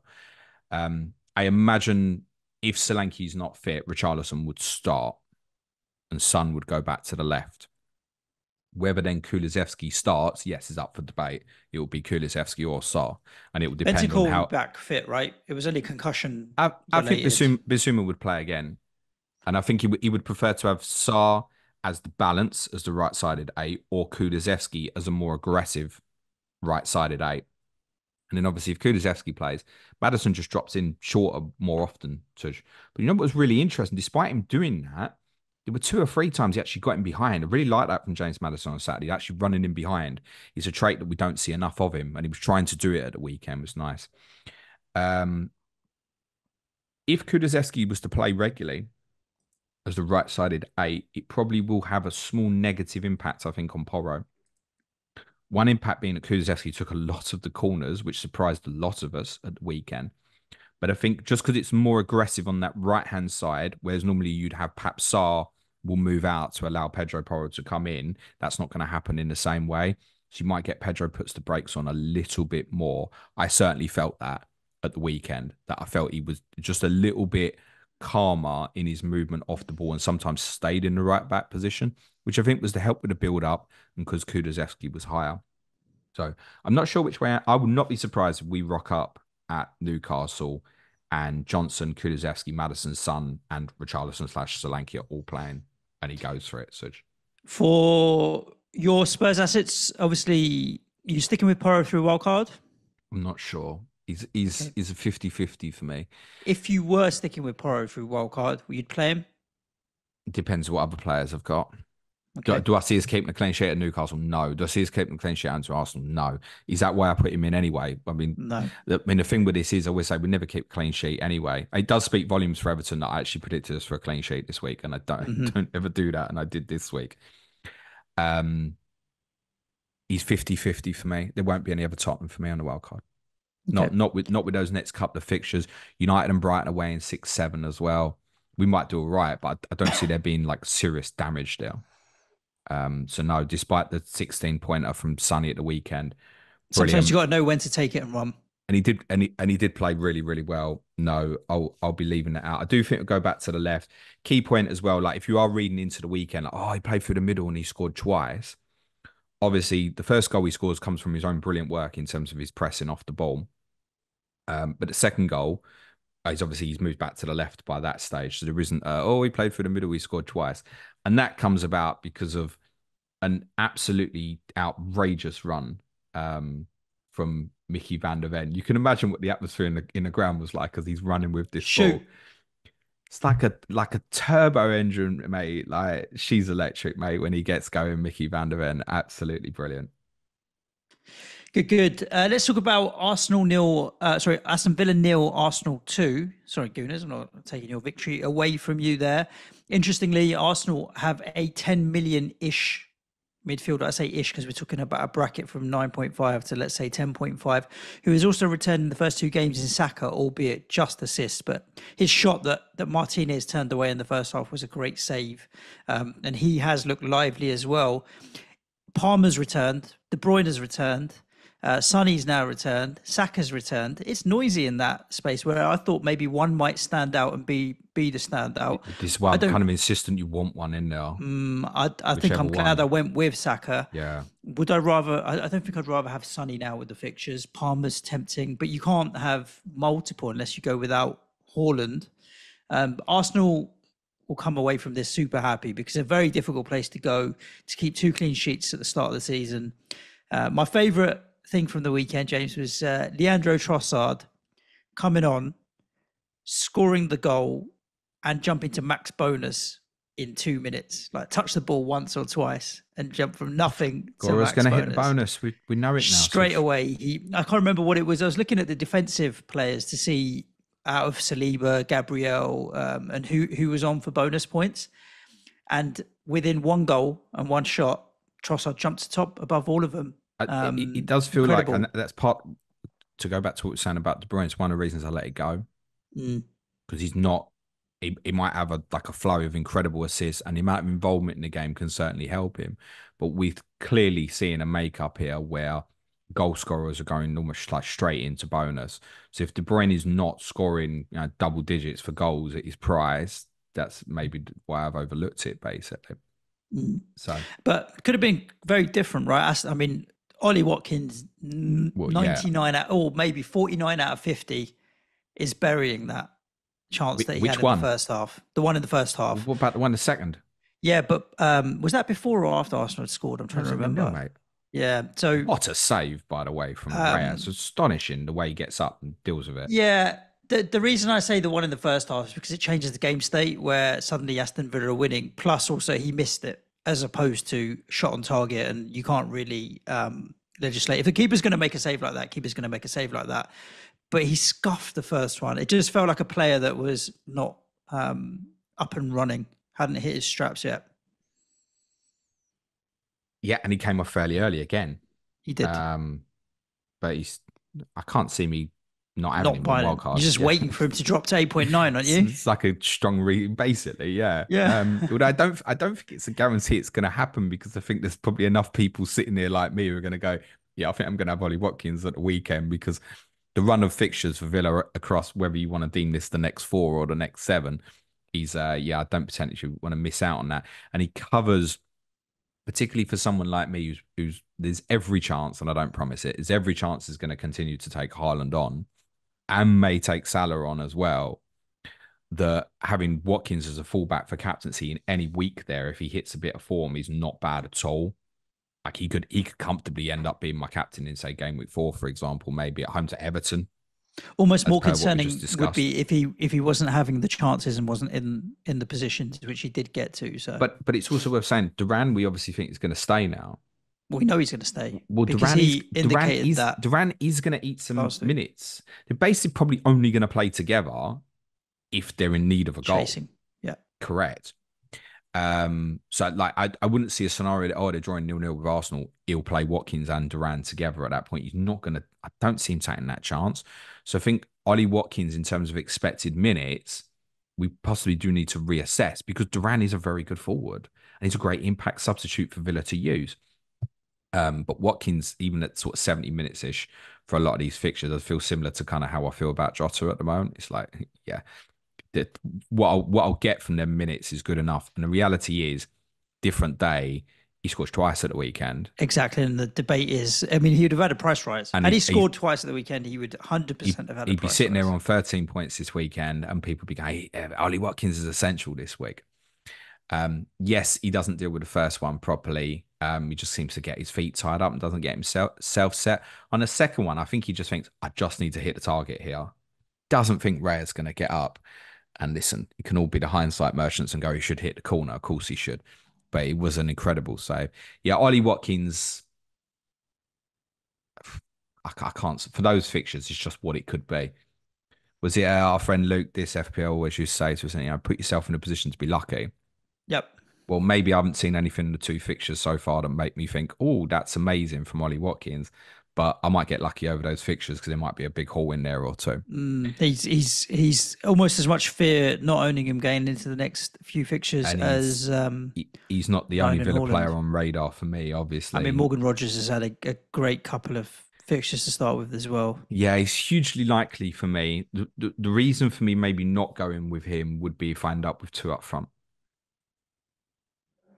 And then I go, right, do you know what? Like my 5th midfielder, I'm just going to punch it a little bit higher to say Smith Rowe, for example. But again, with those fixtures, yes, I'd like to have a bit of Morgan Rogers, I think, of 5 million. Has he played 90 minutes in both games as well? He has. So far. So, look, the position he's playing behind Watkins, joins the first line of press, etc. He's an absolute beast of a player when he carries it, like shrugging off people like Declan Rice at the weekend. And he's been unlucky in the sense that he hasn't returned yet. Feels inevitable that will arrive. So very interesting in him. That at this moment feels worth the saving versus Leon Bailey, I feel. And I don't want to go all 3 because I feel like I'd want something defensively as well. Nidjakovic at 4 million coming in for cash. What did you say? Nidjakovic. Thanks for saying it twice. So I didn't have to say it once. So Matty Cash, we think he's going to be out for a month. But that's only equates to about 3 games. And of course, what else is complicated here for Villa is obviously the Champions League starts up between game weeks 4 and 5. That's a concern. And it'll be a potential concern for other people's minutes as well. It also does mean, by the way, that it's not a certainty that a Watkins or a Bailey doesn't get rotated in one of these brilliant fixtures. I do think that is still a possibility. We can't judge that right now because we don't know dates of games, who Villa are playing.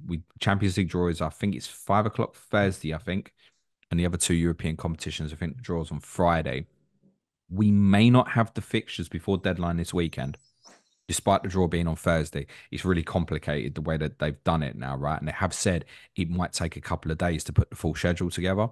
So Right. it might be that deadline passes on Saturday, and we don't know if, say, Villa are playing away on the Tuesday after Everton in game week 4. We might not have that sort of information. Hopefully we will, but we might not.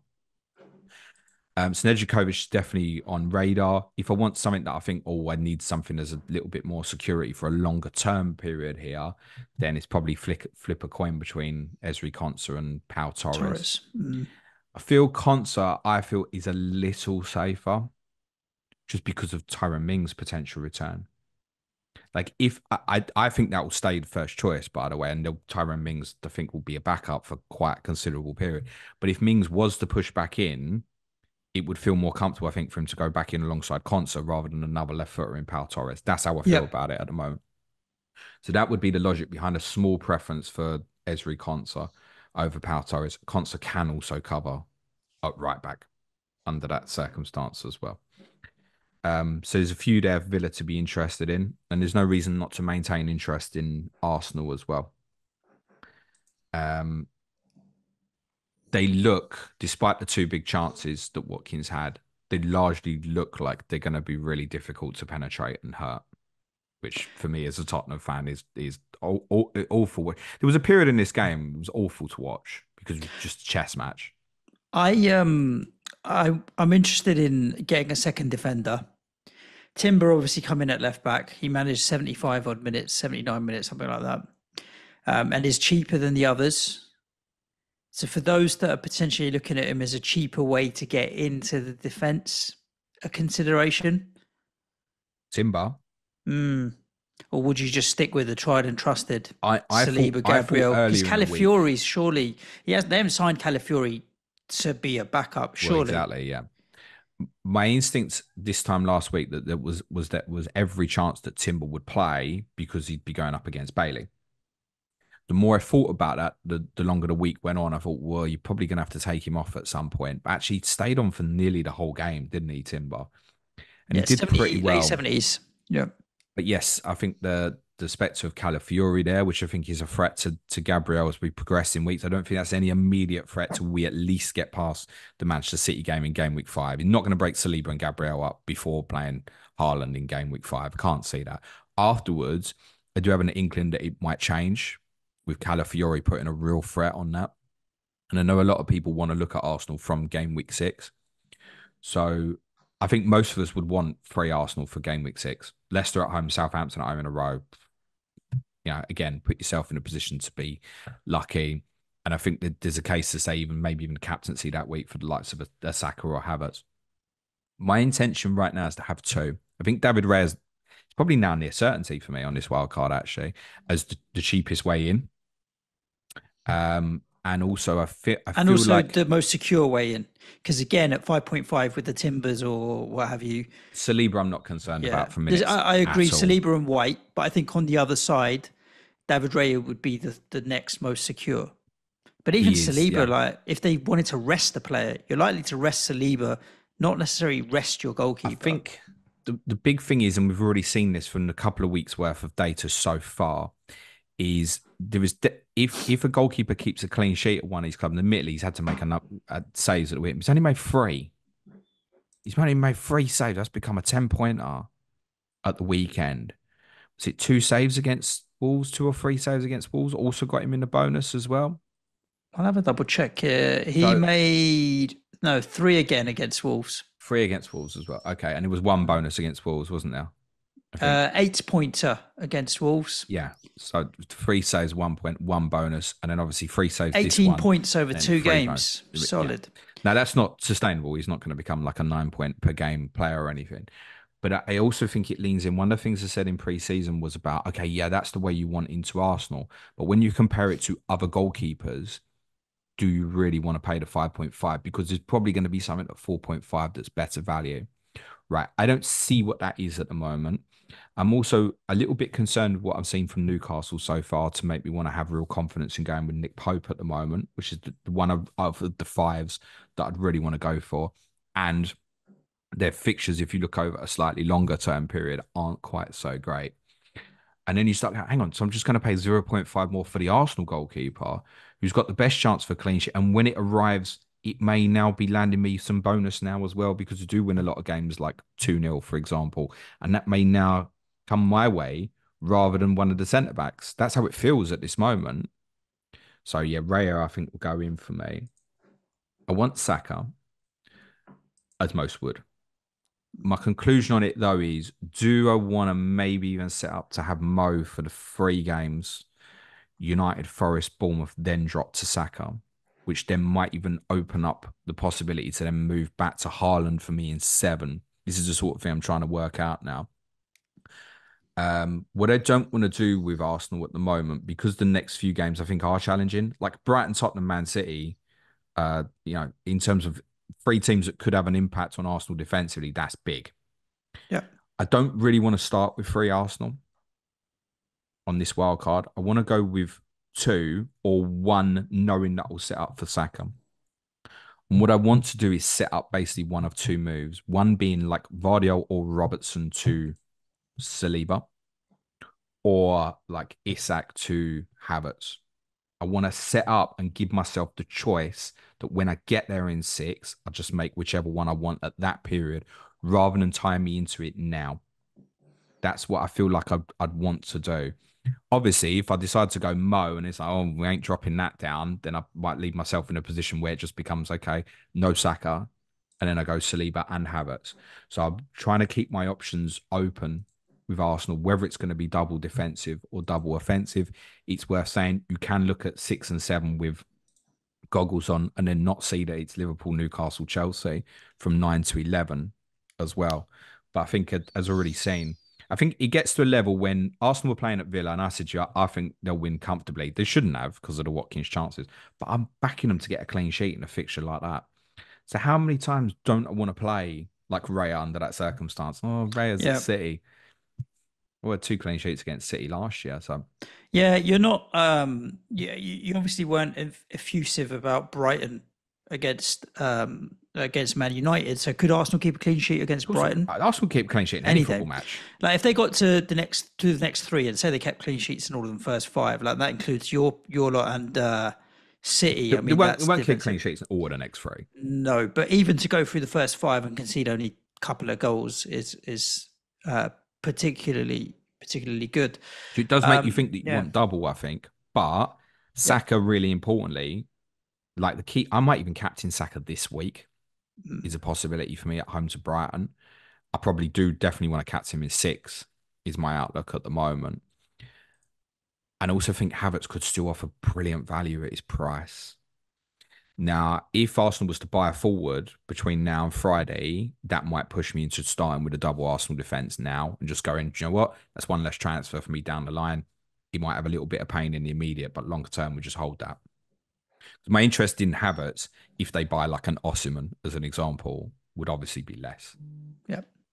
Let's talk about the Sunday games, James. We've been going long, so we need to try and rattle through some of these. We're never going to get to any questions. Bournemouth 1, Newcastle 1. Newcastle in trouble.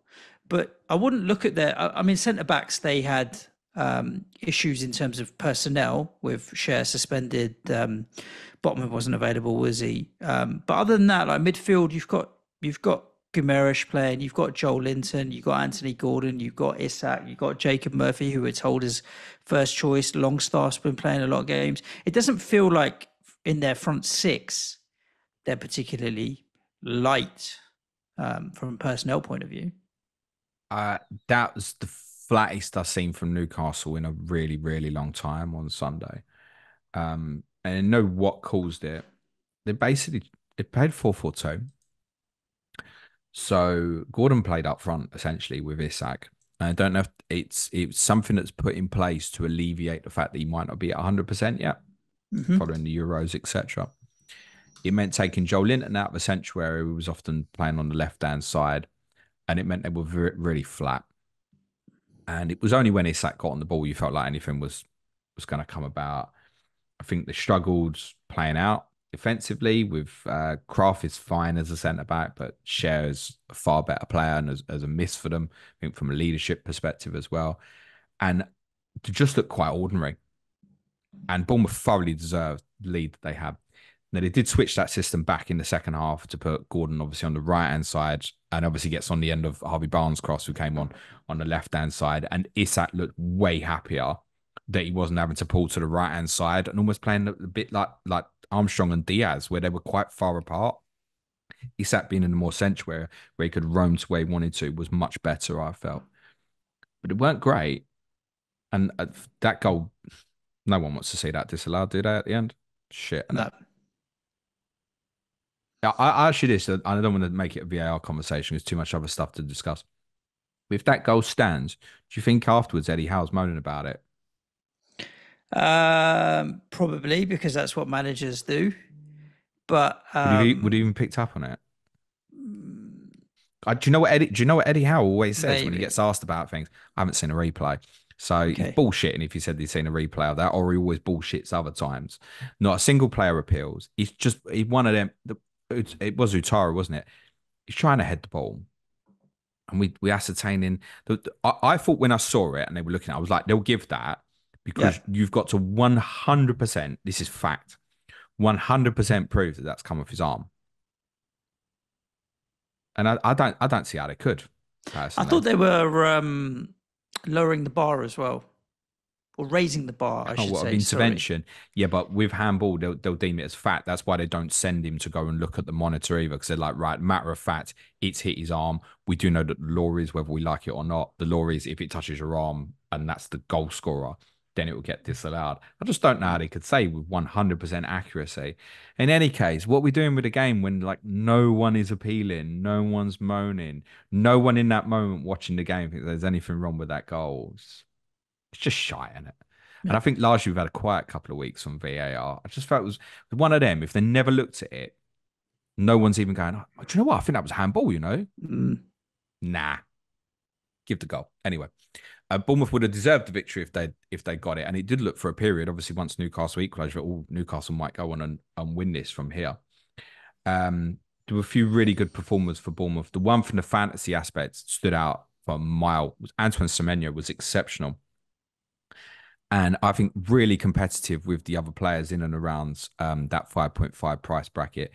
You could be put off somewhat by some of the fixtures, and it's not just the immediate. So I think Everton away, you get fine. Even Chelsea at home, which we'll talk about in a sec, fine. Liverpool away in 5 doesn't feel good. Then they've also got what Arsenal have got is Southampton, Leicester 6-7, although Leicester is away. But then there's Arsenal home, Villa away, City at home. And so I think you do think you wouldn't carry through that moment.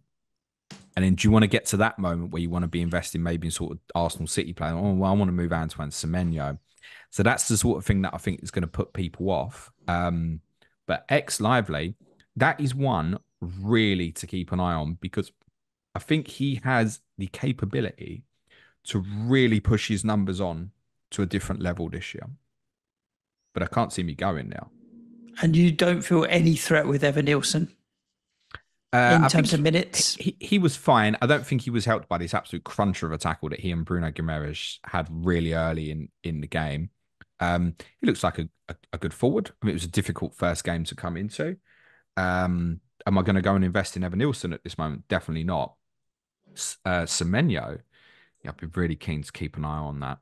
You Okay. know, he shifts it out his feet and he shoots. Serge doesn't really think too much about it. He's obviously put on the assist for Tavernier here as well. We spent a lot of time with Neil Grover last year when he came on Clash of Correspondence going, which one is it, Neil? And we were never quite sure. Well, it's taken over a year, and I'm pretty convinced if I was to invest in a Bournemouth midfield player, it would be Semenyo. It's also worth saying one of the reasons most of us never did it last year was because of Solanke. This year, one of them might step up and become the main man now. I think Semenyo is one really, really to watch. If someone said to me, I want to buy him this week, I wouldn't tell them no. Okay. Newcastle assets, I think they're all going to go for me, except Isak. I do want to keep.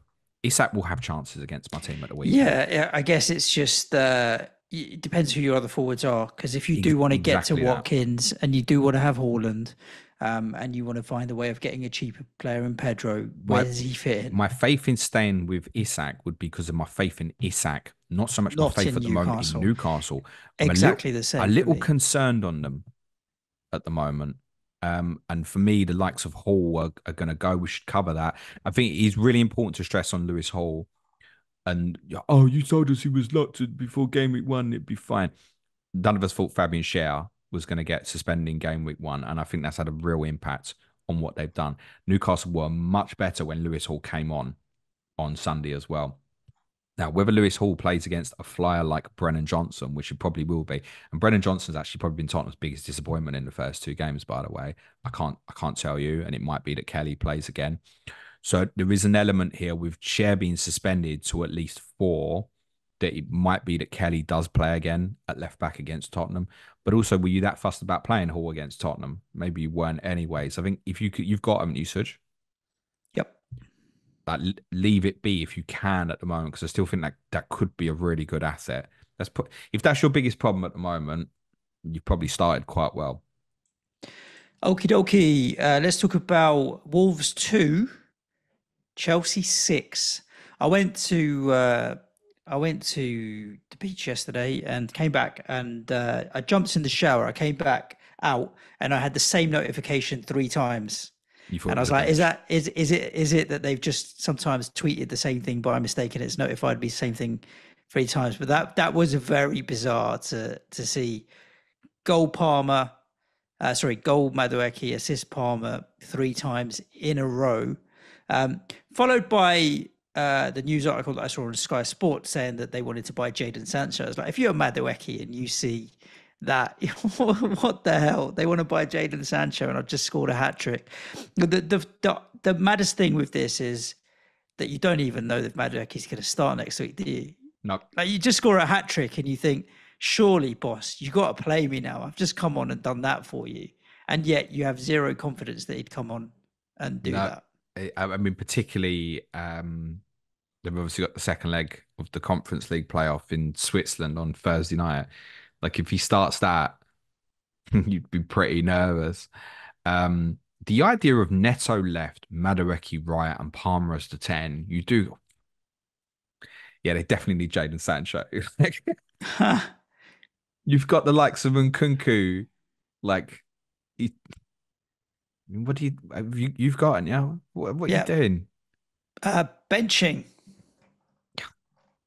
Like, it's not inconceivable that I don't still pull my wildcard, James. I think that Madueke, although we're saying that, Madueke might not start against Palace, he probably does, boss. And if he does, it would look fairly clear at the moment that Nkunku doesn't. And therefore, I think very reluctantly, it's probably got to get dealt with. Mm-hmm. There's too many other good potential assets you can have. I mean, you can just switch that into Bailey now at his great fixtures, an example. You can drop it into a 5.5 and start moving money about. I think the real danger here as well would be you'd get an inkling of something at the weekend. You think that's good, and then the problem, they've still got good fixtures. And Alan, before you've blinked, he sat there and it's game week 6 and you've missed how much? Yeah. I think that's probably very reluctantly deal with it because of what's happened on Sunday. Because Madueke probably does start against Palace and Palmer probably does start as the 10 and Jackson's going to start as the 9. And clearly, I think we're in a position where he wants to play Neto as the left winger. Mm-hmm. So unless to have any confidence, if none of them that I've said, none of them 4 start on Thursday against Servette, that's basically the front 4 on Sunday, isn't it? So then Nkunku's going to play Thursday night in Switzerland. If Nkunku didn't start on Thursday night, I'd be keener to keep, I think. Oh, why's that? That's a bit strange now then. Yep. But no, I think it's probably cut. And it is strange because I think he'd be an outstanding goal scoring player for Chelsea. He might becomes like a super sub. I don't know. It's going to be hard to get to Palmer for a lot of people who haven't started with him. I mean, his ownership was crazy at the start of the season anyway. It was at 50% at some point. It's 37.8 right now.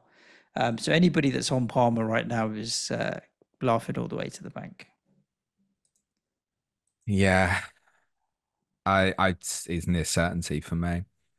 And obviously the changes. I think obviously if I wild card last week, I would have had second thoughts about it. I think, Suj. Just because of a lack of understanding of where he would be and what Chelsea would do. I cannot understand. I'd look at that and how impactful that's been on Sunday and not want to play Cole Palmer as the 10. And I think the major difference with him in that area versus Odegaard, Fernandes, those sort of players would play like a similar position. With Palmer, you'd feel so confident that those returns will come with. Is he like the most attacking returns in the league in the calendar year or something? It wouldn't surprise me. Despite all the inconsistencies that football club has had over that period. Showing again that he doesn't even necessarily need pens. And again, I might captain him this week, particularly if Gay goes. If it always opportunity there with Palace, might even captain Palmer this week actually. So yeah, Cole Palmer I want in. Certainly it's sort that up to that period till 7. He might be the only Chelsea for me though. Madueke's in there at the moment because I'm trying to chase the value on it. And I thought I'd leave it sit there and see what the information is Thursday night. I don't mind punting him as a all because I want someone in at that value around him, Bumo, Eze, that sort of value. He's obviously under it at 6.4. I'm hoping that I'll just be sending him at 6.5 before the weekend comes around, Suj, because he might have gone up to 6.6. You never know your luck. So I might punt Madueke to stay in, like I said, particularly if Gay leaves, maybe. No interest in anything else Chelsea at the moment, and that includes defensively. Because I think even at the weekend, despite this brilliant win, and by the way, scoring 6 at Wolves is a brilliant achievement. Wolves had the higher XG, Suj. Yep. And they give up some big chances in that first half. Which a couple of them were finished well, and a couple of them were near misses as well. Chelsea could have easily gone in front at half time, could have easily gone in behind as well. Obviously, in the second half, they've scored the same goal 3 times over and taken it away from Wolves. But likes of Sanchez, which 4.5, like Colwell, Fofana, no, I don't want none of that. There's aspects of them that's too open, I think. And the fixture run isn't sustainable for long enough for me to think that's my guy. You can look, next 5 fixtures are good. Are they really though? Palace at home, Bournemouth, West Ham away, Brighton at home, Forest at home. Are they really that good for the defensive guys? Not so certain. So I'm going to overlook them defensively. I'm near certain of that. Palmer will go in. Madueke is more unlikely than likely, but he might make it in just because of kind of punt territory. But I'd be quite prepared to flip him quite quickly, maybe even to Eze in like game week 4, for example. Otherwise, not particularly considering. There won't be any Wolves in there unless I decide, yes, and Mascara is my 4.0 defender of choice. But from a value perspective... Hey, Nori popped up with an assist. Still, no. Well, he had a 3 assists for Madueke as well, judging by his positioning yesterday. He wasn't... That's a problem with it. Like, he's a great footballer, left back in a back form, not convinced. They'll be better off having Nelson Semedo back available for... is it this week? Yeah, he should be back for Forest, I think, this game week. They've got some good players, Wolves, but I think it's like 1 win in 14 or something now. And it's interesting. They played Arsenal, Chelsea, so there wasn't like mass expectation on what they do over these first 2. But that sort of thing builds up. If they don't beat Forest, then it's Newcastle, Villa, Liverpool next 3. And it doesn't look like they're going to spend this week particularly. We think they've only got like 20 million to play with. Suddenly you're chasing again and feeling like you're in the shit. I'm a bit worried for them. But they've got good attacking players. They really do. I was surprised Rodrigo Gomez didn't play. From a fancy perspective, they're just one to keep an eye on at this stage rather than investing. Yep. Let's wrap up with Liverpool 2, Brentford 0. Again, a decent home win for Liverpool in the end, and they definitely shaded it on chances. Over the course of the game, could have scored more. Luis Diaz looked particularly lively. Do you know what I felt with Brentford? They needed a strike. Like, it was so obvious. You had Wissa tearing down the left sometimes when he got the ball, with Mbumo tearing down the right. And whether Keane Lewis Potter was supposed to be a false 9 or what he was, they just had nothing in the middle. I just never felt they were going to score, because as soon as they broke on the counter, which is more often than not how you're going to get at Liverpool because they're going to control the game, I just never felt that if Wissa was on the left, he had any options, or Mbumo was tearing down the right, he had any options in the middle, and it just petered out. I just never felt they were going to score, even though they had quite a lot of chances where they broke into Liverpool's final third. And you just look at it and you think, if there was a big striker in the middle that they could play off or work with, how different it could potentially be. But it just felt like a hole in the middle there. Well, let me tell you, for the guy who was sitting there with double Liverpool defence, I know. knowing that my week had already been battered because of the Haaland treble captainers and kind of really needing, I've got Jota captain in this game as well, kind of really needing some Liverpool returns in the final fixture. That clean sheet did not feel safe to me until after Liverpool went 2-0 up. Let me tell you. Well, I thought it was worse after the went 2-0 up because I thought that's the point at which they might now let a sloppy goal in because when you're 1-0 up, you know that No, I felt a bit more you can comfortable concede about it. it then because I think like from the match perspective, Brentford knew it was gone then. Well, that Whereas at was it. That was the only thing 1-0, I said to who I was with, who was a Liverpool fan. I was like, the only thing is now Brentford know that even if they score one, they're not going to score two or three. So can they just go out of Anfield with a 2-0 defeat and just move on to the next one? I just never felt that they had anything in the final third. There was a couple of chances, the headed chance, I think maybe was it Yano or someone, but yeah, they need a striker. They need to play with a, if they're going to play with Boomer right and Wissa left, they need a striker in the middle. so Lewis Potter played, it's basically false left wing back, basically. They did this quite a bit with him last year as well, where it can be difficult to ascertain if it's a back four or a back five because he'll drop in so deep off the ball, then pushes up to more like left midfield when in possession. Um, with Visser and Bumo ahead of that, I don't have major concerns actually. I think what they'll do against because Southampton's the opponent next, and what I said about being direct against them, I think Sade will come back in the team against Southampton, and they'll just use him blistering pace. They will. Southampton will go to Brentford, and they'll have about 65-70% of the ball. You know that, Suj, and they'll probably get beat about 3-0. Yep. Bumo is gonna be close for me. I'm not decided yet. I obviously started with him first too, so it feels like an ugly one psychologically to take him out before that Southampton home fixture. One of the reasons I'm really, really keen on Bumo as a longer term aspect as well, and it could even be that I come back from him in game week 6.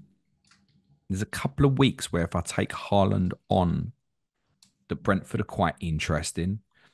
Game week 9 and game week 13, because of the captaincy that week and lack of real good alternatives, it might even be that looking at Brentford that week and the likes of Bumo, and I'd certainly prefer that over Visser. But also with Bumo, it feels dependent on Tony going because I do want him to take them pens as well. So Bumo is going to be quite close to me. If Tony goes, and we think that's probably going to happen, then he becomes more interesting. City away, Tottenham away, it's quite off-putting now in 4 and 5. So I could even look at a little bit of a hokey cokey with something like Eze possibly with Bumo. And again, if I set myself up elsewhere where I'm quite happy with that, I might do that. But I might just better off going, actually, no, I want Bumo. I'll have him and bench him in 4-5s because that's to go back to the Rodgers Pedro rotation.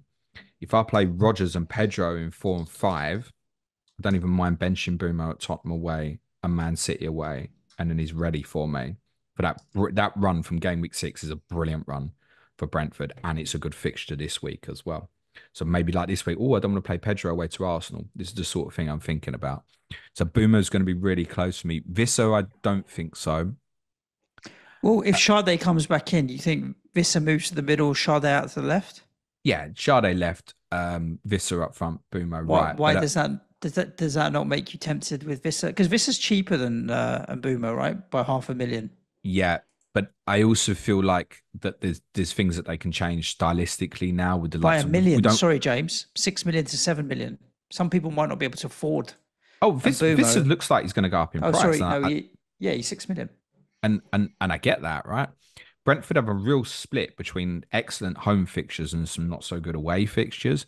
So I think what we saw at the weekend is hybrid system away from home might exist a little bit more, whereas at home, yeah, sure. But the constant, I think, for me is Boomo. Remember, Tom Med come on correspondent week and was not convinced that Visser would even be a certain starter this year. And that questioned me because I wanted him to tell me, get Visser in pre-season, and he put me off. Tom will be on correspondent week, Clash of Correspondents next week again, by the way. So now a little bit, just enough alarm bells on Visser a little bit that I'd rather go with Boomo from the structure perspective. I think that's how I Are you feel. you're not carrying any Liverpool defensive through? Yeah, Trent. Yeah, You carry Trent through. yeah, exceptional, Mm. exceptional. I think the only way Trent isn't on my wild card is if he's injured or if he's a Real Madrid player. That's probably the only reasons why I wouldn't have him. Um, and Or like, you want Haaland and run out of money. I won't cut Trent. Okay. No, I think he's going to be an astonishing asset, and I think we can look all Man United away this week. I'm not bothered. I think what I've seen, I've watched obviously the two Liverpool games.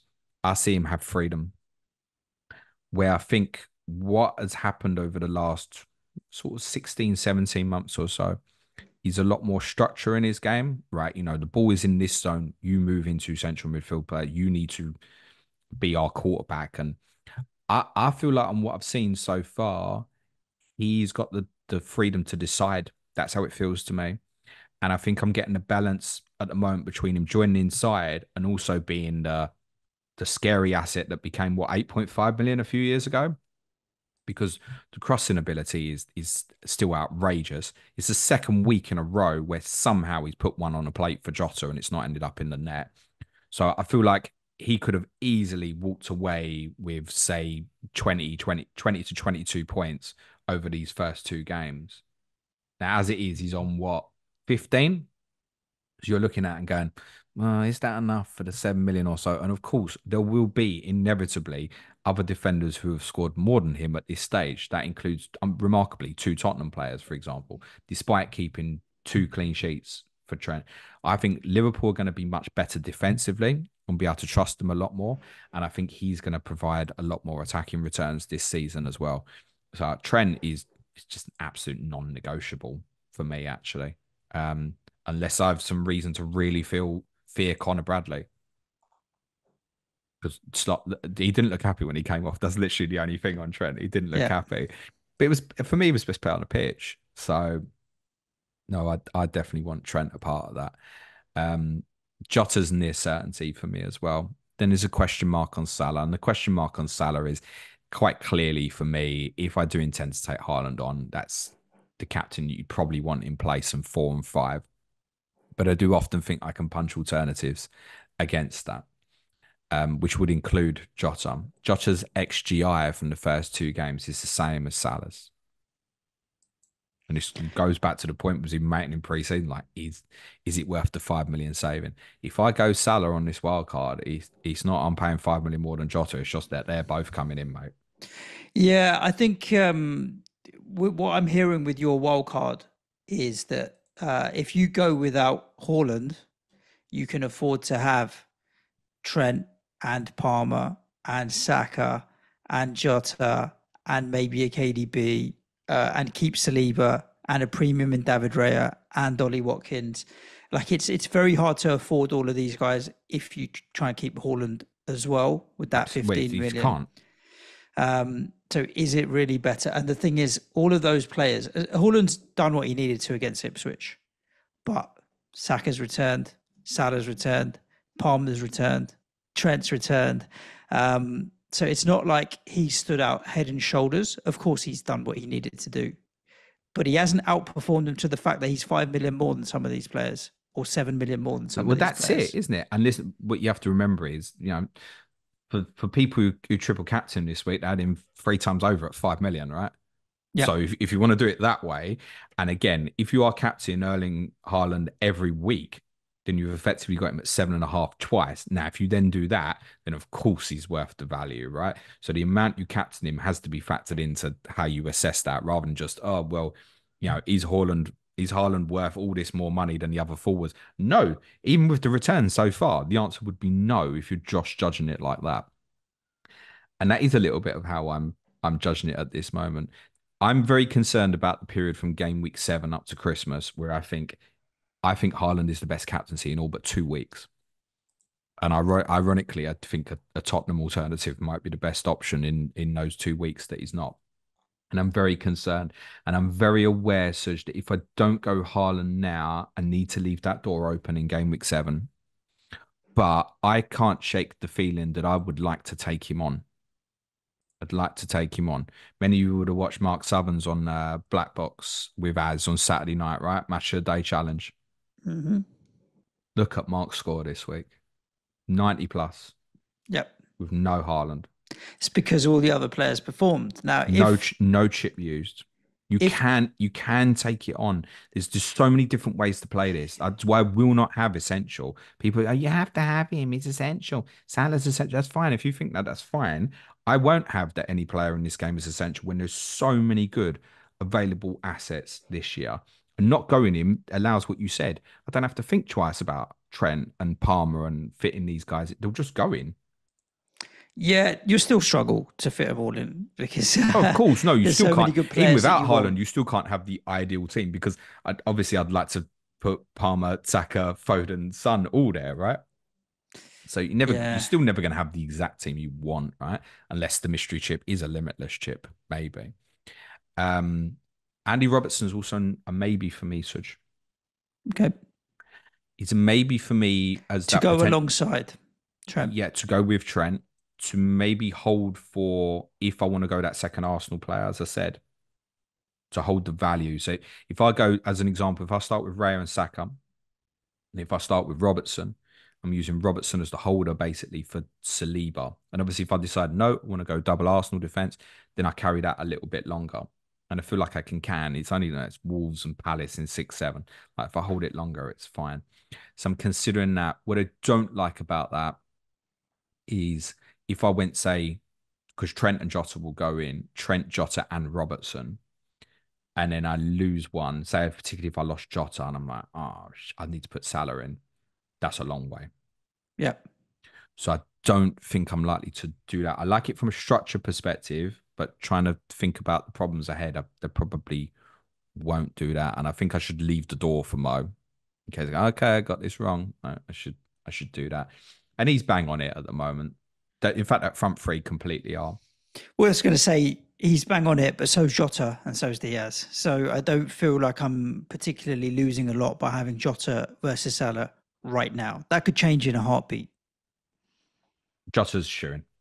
I'd say he's the only midfielder that's definite for me at the moment. There's no way I wouldn't have that value. I don't even care if it's 70 minutes every week. If he's playing 9 for Liverpool, he should have more than what he's got at the moment, Jota, in terms of points. I think there's a potential for him to become a legitimate captaincy option. I took that chance at the weekend. Okay, didn't work out as well as it might have done, But could have worked out. but could have. Yeah, it was close. That's fine. So I want him in and around it. Yes, of course. Once the Champions League starts up, we need to get an understanding of what the impact is. Um, but I tell you what, while Liverpool are winning games as well, I think that they know what they need to do if they want to stay with Arsenal City, right? Got to keep winning. And that rotation under this new format might even come in Europe, subject to again how those fixtures lay out. Good, good. James, that's a wrap of all of the games. Would you believe me if I told you we've been going 2 hours? Yeah, I would. Yeah, that's because we took a day off yesterday, so it was inevitable. We've got too much to talk about, indeed. So, with that in mind, listeners, thank you for lending us your ears for all of that time. We have a load more content coming at you this week anyway, because after this weekend, we've got a little bit of breathing room because it is an international break, and so we can slow down the pace. But with that in mind, James, for the rest of the content for this week, what do the listeners have to look forward to? This week's Wonder War of content is the Clayton and James show tomorrow. Thursday is Clash of the Correspondents. It's a big one with Gary Robinson and Dan Lord, Manchester United against Liverpool. Ask James stream on Friday is planned for a little later, 2 o'clock UK time. I'm aware that there were a lot of press conferences at 1 o'clock last week, and though I don't know what time they are this week, it was slightly regretful that I did the stream, and then obviously Ange was straight afterwards going, yeah, actually, well, Solanke is out. That's the Planet FPL way, James. Also, Release content and get screwed over by news. If you want a bit more of me today, public viewing, as a talk tonight with me on FPL Juice. A talk. You're not doing a talk, James. You're a guest on the show. Suj has no idea what theme James has been cooking up during this podcast. There's a talk tonight, little by little. Don't look back in anger. Okay, I will be the oasis of your thoughts during this podcast today. FPL Juice, I'll be on there tonight. Patreon podcast this week, Q&A today. Me and Clate's doing Tottenham tomorrow. Clate's went Villa on Saturday. Thursday, Money and Football and John Texter. Tried to buy Palace, didn't buy Palace, trying to sell Palace, trying to buy Everton. Interesting character. Game week 3 preview podcast on Friday. The advanced tier content will include Nico's Corner today. I'll be showing Game week 3 wildcard draft as it stands tomorrow. Thursday, talking tactics on Kevin De Bruyne, as said, and Team News Stream Friday, late afternoon, early evening as well. If you want to support the show, it's www.patreon.com/Planet FPL. Where you get access to all of that additional content that James mentioned. Not only that, we have prize leagues. We have a fixture planning spreadsheet that helps you plot out all of your transfers and what fixtures are coming up for different teams, including European fixtures, cup fixtures that give you a bit more visibility around spacing between fixtures as well. So that's particularly useful. Our Slack community is gold. There's hundreds of engaged FPL managers, fans of all different teams that you can go and ask questions to, have a chat, have a bit of banter, match day live, all sorts of fun and games there as well. Only starts from a few quid a month, so we'd love to have you over there. Our goal is to get to 1,000 patrons, and we're fast marching towards it. Patreon.com/Planet FPL. It's a rolling monthly thing. If you like it, stay. If you don't, leave. But we're glad to have you with all of the free content as well. So make sure wherever you're listening to that, you can hit the subscribe button, leave us a good review, or leave us abusive comments in the comments as well. Baldy, stop crying your heart out. Thanks for letting me get a word in today. If you know, you know. There, just leave us a review and a like and a thumbs up and whatever else you can do. But most importantly, I hope you had a great game week 2. Stay safe. Look after yourselves. Ciao for now. Yeah, I'm off for a bit of cigarettes and alcohol. Everyone, be nice to each other. Cue music, please, man child.